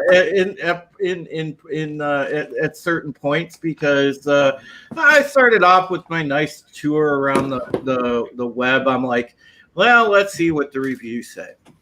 And went to IGN. Okay, their reviews kind of stuck to the game. Went to PC Gamer. Their review stuck to the game. Then I got to Kotaku. Why didn't you just start there? Wow. Kotaku, of course, they could not help themselves. They got Kotaku, Polygon, Rock, Paper, Shotgun. I didn't even do Rock, Paper, Shotgun. God knows what they said. But, Kotaku and Polygon were just hilarious. Kotaku, surprisingly, wasn't as bad as Polygon. Polygon had this chick, Carolyn Pettit or whatever her name is, and obviously she's a trans person, same as the one with Kotaku was a trans guy, and they were just the whole time they couldn't stop talking about especially the Polygon one. Carolyn was just losing her shit over the character creation. She's like, oh my god, they tie it to the voice. They tie your identity to your voice. She spent like 7 of the 16 paragraphs of that review talking about the trans angle. I mean, what do you mean by tying the identity to the voice? She didn't like that. She didn't like that she felt like they tied the male or female identity to the male or female voice. So you pick the feminine voice, it's gonna be female. Pick the male voice, it's gonna be male. She didn't dig that at all. And then she went on, of course, extensively about the genitalia options, and I'm like, we don't need to talk about that. I'm like, why does this even matter in a video game? That's the least. I don't understand this whole obsession with the genitals and stuff like that. Why? The other game reviews talked about legitimate issues like graphical glitches, stutters, crashes in spots, maybe, where characters would get stuck, because there are those issues in the game, by the way, which hopefully by now, guys, if you are playing it or about to play it, the day one patch should fix a lot of those issues, but they still will probably have another follow-up patch coming.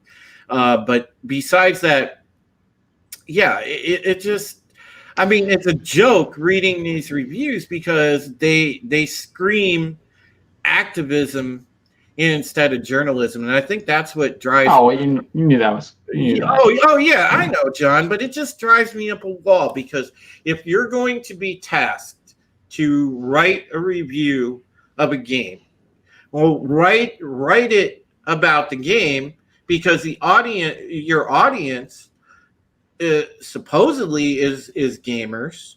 So quit worrying about what they want to do in character creation, and tell them what exactly is in the game, what's good about the world, what's good about the setting, what's good about the gunplay, what's good about this or that. I had to laugh because, speaking of that, she had to point out that guns were evil. She said guns are what did she say? They have a nasty brutality to them. I was chuckling about that line because I'm like, oh my God, lady, have you ever shot a real gun? Jesus. What does she mean by when she says that? She says here that they describe the game as dad rock, not new wave, due to its lack of a futuristic worldview. What does that mean? Oh, she's pointing out because the game is far from trans friendly, because as she was going around the game, she didn't see people like her.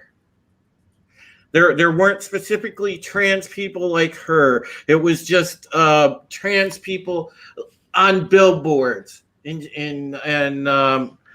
it was like and they pull, I guess they equate that to transphobia because it's because there's no supposedly characters in the game that they could tell are trans. Well, last I checked, weren't they like they were wanting to be like normal people? So you can't have it both ways. Either you want to stand out or you don't want to stand out. Because do you want somebody that looks really flamboyant and is obviously like a man-woman, or do you want somebody to look like a woman one way or the other and not know what they have down there? Well, that this is the thing. These are the kind of circles that this argument runs around, because I mean, what do you want out of it? And she just said, "Oh, it's such a transphobic game," and she said, like as she was talking about the player base, she said, "Is this going to be that the lack of explicit critiques of transphobia, this will result in a game in which transphobic players, of which there will be many," she had to highlight that in parentheses, "can just laugh at us by using the character creator to generate models they consider worthy of mockery and derision, and by gagging at the chromaticure ads that they see everywhere." And it's like, oh my God. I don't understand how you can live in this entire perception of being oppressed 24/7, because it runs right into the absurd. It's not there. If you feel oppressed, give me a legitimate reason. And that's, I think, what drove me crazy, especially about this Polygon review. I'm like, man, this lady is just making this like a whole activist piece instead of, going and explaining the game. It was about 30% explaining the game and 70% crying about trans activism. Yeah, because I do remember there was a chick there was a lot of complaints on Twitter about a chick who reviewed the game, but she hadn't actually played it. Oh yeah, I saw the Quartering did a video on that, and it was, and that you get people like that too.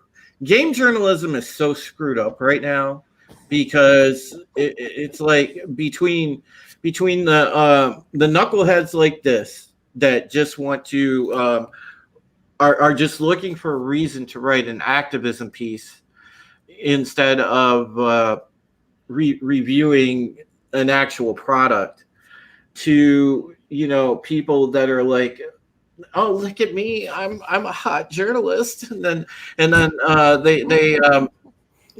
go and BS their way through an entire review without actually playing the product. You know, you got so many people that just don't belong in this field right now, that don't need to be trying to do this. They either belong as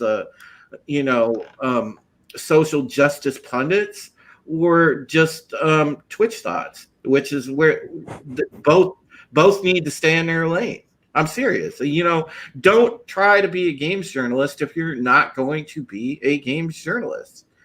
You know, we cover a lot of stuff here on our site, and we're not 100% game journalists, but when we're going to do something on a video game, yeah, newsflash, we actually do something about the video game. You know, it's pretty funny. Like, all the journos were crying because they didn't get advanced copies. And I use journos in air quotes because you know the ones we're talking about. They were crying because they didn't get advanced copies of the game. Well, guess what? I'm gonna start working on my review tonight because I'm gonna be playing the game. Wow. And it's a copy that was purchased by me. I didn't get an advanced copy. I didn't get a streamer copy. I got the game from Steam. You know, and oh God, it bugs the heck out of me. It really does. So screenshot from the game. I think CD Projekt Red really knows their audience here. They do. That's the thing. You know, I'm proud of CD Projekt Red for, you know, basically telling these people to, you know, sit and spin. Because, I mean, if you allow yourself to just be constantly, like, these people hate bullying, but they're trying to browbeat and bully others. No, you don't bend the knee for these people. And, you know, kudos to CD Projekt Red for not doing that. But yeah, I found writing that story to be both amusing and horrific. So yeah, I can't wait to see what Collider Drew Taylor thinks about the game. Oh, I'm sure that guy will probably jump on the activist train. You know, I would actually love, you know, funny enough as it is, I would actually love to have a journalistic debate with my named doppelganger. I really would. You know, I mean, it would be like. It would be probably pretty classic. Don's just sitting there like I'd be I'm there. Just trying to find the guy. That would be pretty classic. I would, you know, there you go. Get him as a guest on this panel, John. Get the other two. The one that criticized the fans. Oh, that guy's like no. I think I took that guy to task. I want to have a debate with him. Yeah, because he's the one that was saying that it's a very dangerous precedent for fans to have creative control over the content that's coming out of the movie theaters or out of media. And he was like whining about Star Wars, I think. No, he was whining about the Snyder Cut. Oh, yeah. Snyder Cut. Yeah, that's right. Snyder Cut. Yeah, you're right. With all these other sites. Yeah, that's right. How dare the fans want a quality product? How dare the fans get what they want? Yeah, I got a message for you, Drew Taylor. There's only one. There could be only one, and you're looking at him. Oh no, the quickening is happening right now. All right, with that said, I think we're going to wrap it up for tonight. Thank you all very much for joining us. We had a lot of folks here. We'd like to, again, thank John Del Rose for joining us. He had to dip out a little bit early, but we want to thank him. Thank you, Mark63366, for joining us. Hey, Roof Korean, thanks. Great to see you, buddy. So I was going to respond here to Mark63366 here. He says, I forget when it was. I think Mass Effect Andromeda. Yeah, I don't think we've never really. I mean, Drew's done a couple video game reviews, but we haven't done a lot. Yeah. But I think we talk about the games and people's reactions to them and maybe how bad they are. We've done that quite a bit. I think we're pretty critical of Mass Effect Andromeda, especially that developer. I remember there was a guy that they had who was on their dev team or whatever who was insulting white people or something like that. Yeah. He was like white tears or something, I think was his tweet, if I remember correctly. So yeah, I remember covering that. So maybe there's that article. Roof Korean 92, thank you for joining us. John Platt, I know Lopter was on here earlier. Mark Lersurth was here earlier. Dread Pirate Mikey is here. Mega Jetty was here. Who else? Chris Neville was here. Father Christopher Miller was here for a little bit. Yep. Yeah, Father Christopher Miller was tuning in. We appreciate that. Chris Neville. Stephen Ernest. Yep. Was Stephen here. Ernest, as always, Yeah, complimented me on my coffee cup. Thank you, buddy. Yeah, we had quite a bit of folks here. We really appreciate you guys joining us throughout the stream. So we'll go around the horn here. We'll start with Spencer. Whoop. Camera. Yeah. So thank you guys for tuning in. As always, every Wednesday is a pleasure to spend a couple hours with you guys talking about the week's news, the comic book news, the video game news, and everything in between. You can find me on Twitter at KabutoWriterMav, and you can check out my stuff daily on Bounding Into Comics. We've got articles every day. Something's always happening over there. But yeah, thanks for stopping by, and we will see you hopefully on Friday for our Mandalorian review. Mm-hmm. Yeah, we absolutely will. That's coming up. Yeah, Andromeda is a terrible game. I don't think anybody can defend it at this point.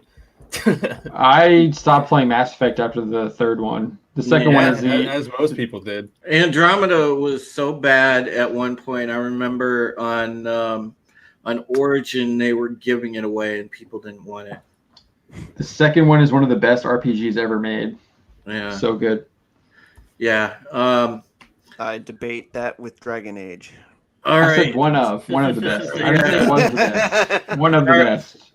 All right, so Don. Oh yeah, that's me. I am trying to do this plug here. Dolphi, the balance of the force, middle of the lane, the referee, the umpire, council of reason, best as I can be unbiased, and all else is what it is today. You can look at my stuff on Bounding Into Comics. Just look me up on the YouTubes. My name is here. I did have a stream opening a lot of comic books. Drew, give me your address later, and then I'll ship you some hottie cards. Yes. And then, we'll have something for you guys tomorrow night. And then after I get some editing done, I will get Robert Jordan's The New Spring video up, a review of what I read. So that's something to look forward to. And then we got a live stream for drawing. I'm trying to finish up this this dude here, Be Negative from the New Warriors that will never come out. Nope. All right, Drew. I need it. All right, so don't forget tomorrow, guys, over on my channel, you can catch Pegasus Sexual Podcast. We'll be continuing with the season opener for season 3 of Battlestar Galactica. So there is that. And as soon as we figure out the logistics here, we'll probably talk backstage and we'll figure out where it's going to be. But momentarily, I would say give or take 30 minutes, we'll have a stream up somewhere of Cyberpunk 2077, and we'll get into finally playing the game so that we can start getting some impressions and doing a review. So you guys are all welcome to watch. Go check my Twitter at Supreme Heretic, and I'm sure the guys will retweet it too. And I'll tweet out when and where that stream is going to start here shortly. So I'll All right. I guess I will see you folks soon. If you want, subscribe to my channel. It's youtube.com/Supreme Heretic. Follow me on Twitter, at Supreme Heretic. You know, I'm like thinking about twins. I have a subliminal thing for hot twins. Okay. All right. As Spencer mentioned, we have our Mandalorian live stream on Friday at 7. Pretty much, we talk spoilers. We talk about the episode. So if you want to join us for that, we do that at 7 p.m. on Friday. I will have the video up tomorrow. It will not be the Warner Brothers one. It probably might be Star Wars related. We'll see what happens with the news on that front. I'm sorry to get one up today, but I will have one up tomorrow, and I will hopefully get one up on Friday as well. So look forward to that. If you have suggestions for videos you want me to cover, or for topics that you want me to cover for videos, you can always DM me at the Bounty into Comics Twitter handle, which is @Bounty Comics. Or if you're my friend on Facebook, you can just Facebook message me. That's really pretty easy to get me. But I do respond for the most part on Twitter. If you have any ideas for that. I think that's pretty much it. But like everyone said, we do have articles up every day. I think Spencer has some interesting ones coming up tomorrow. I think you have. I've got the Halo delay story that'll be tomorrow. And did you maybe want to do this? Yeah. So we got some stuff coming up. So check out the website tomorrow. Yeah, and the Disney investor call. So we'll see what happens. Yep. With that. The only game worse than Mass Effect 3 is Last of Us 2. I don't know. There's a lot of bad games out there, but yeah, I might be up there. All right. Thank you all. Hope you have a great night, and we will see you on Friday. And if not, we'll be back here on Wednesdays at 9 p.m. Eastern. Yep. And we'll see you shortly for Cyberpunk, guys.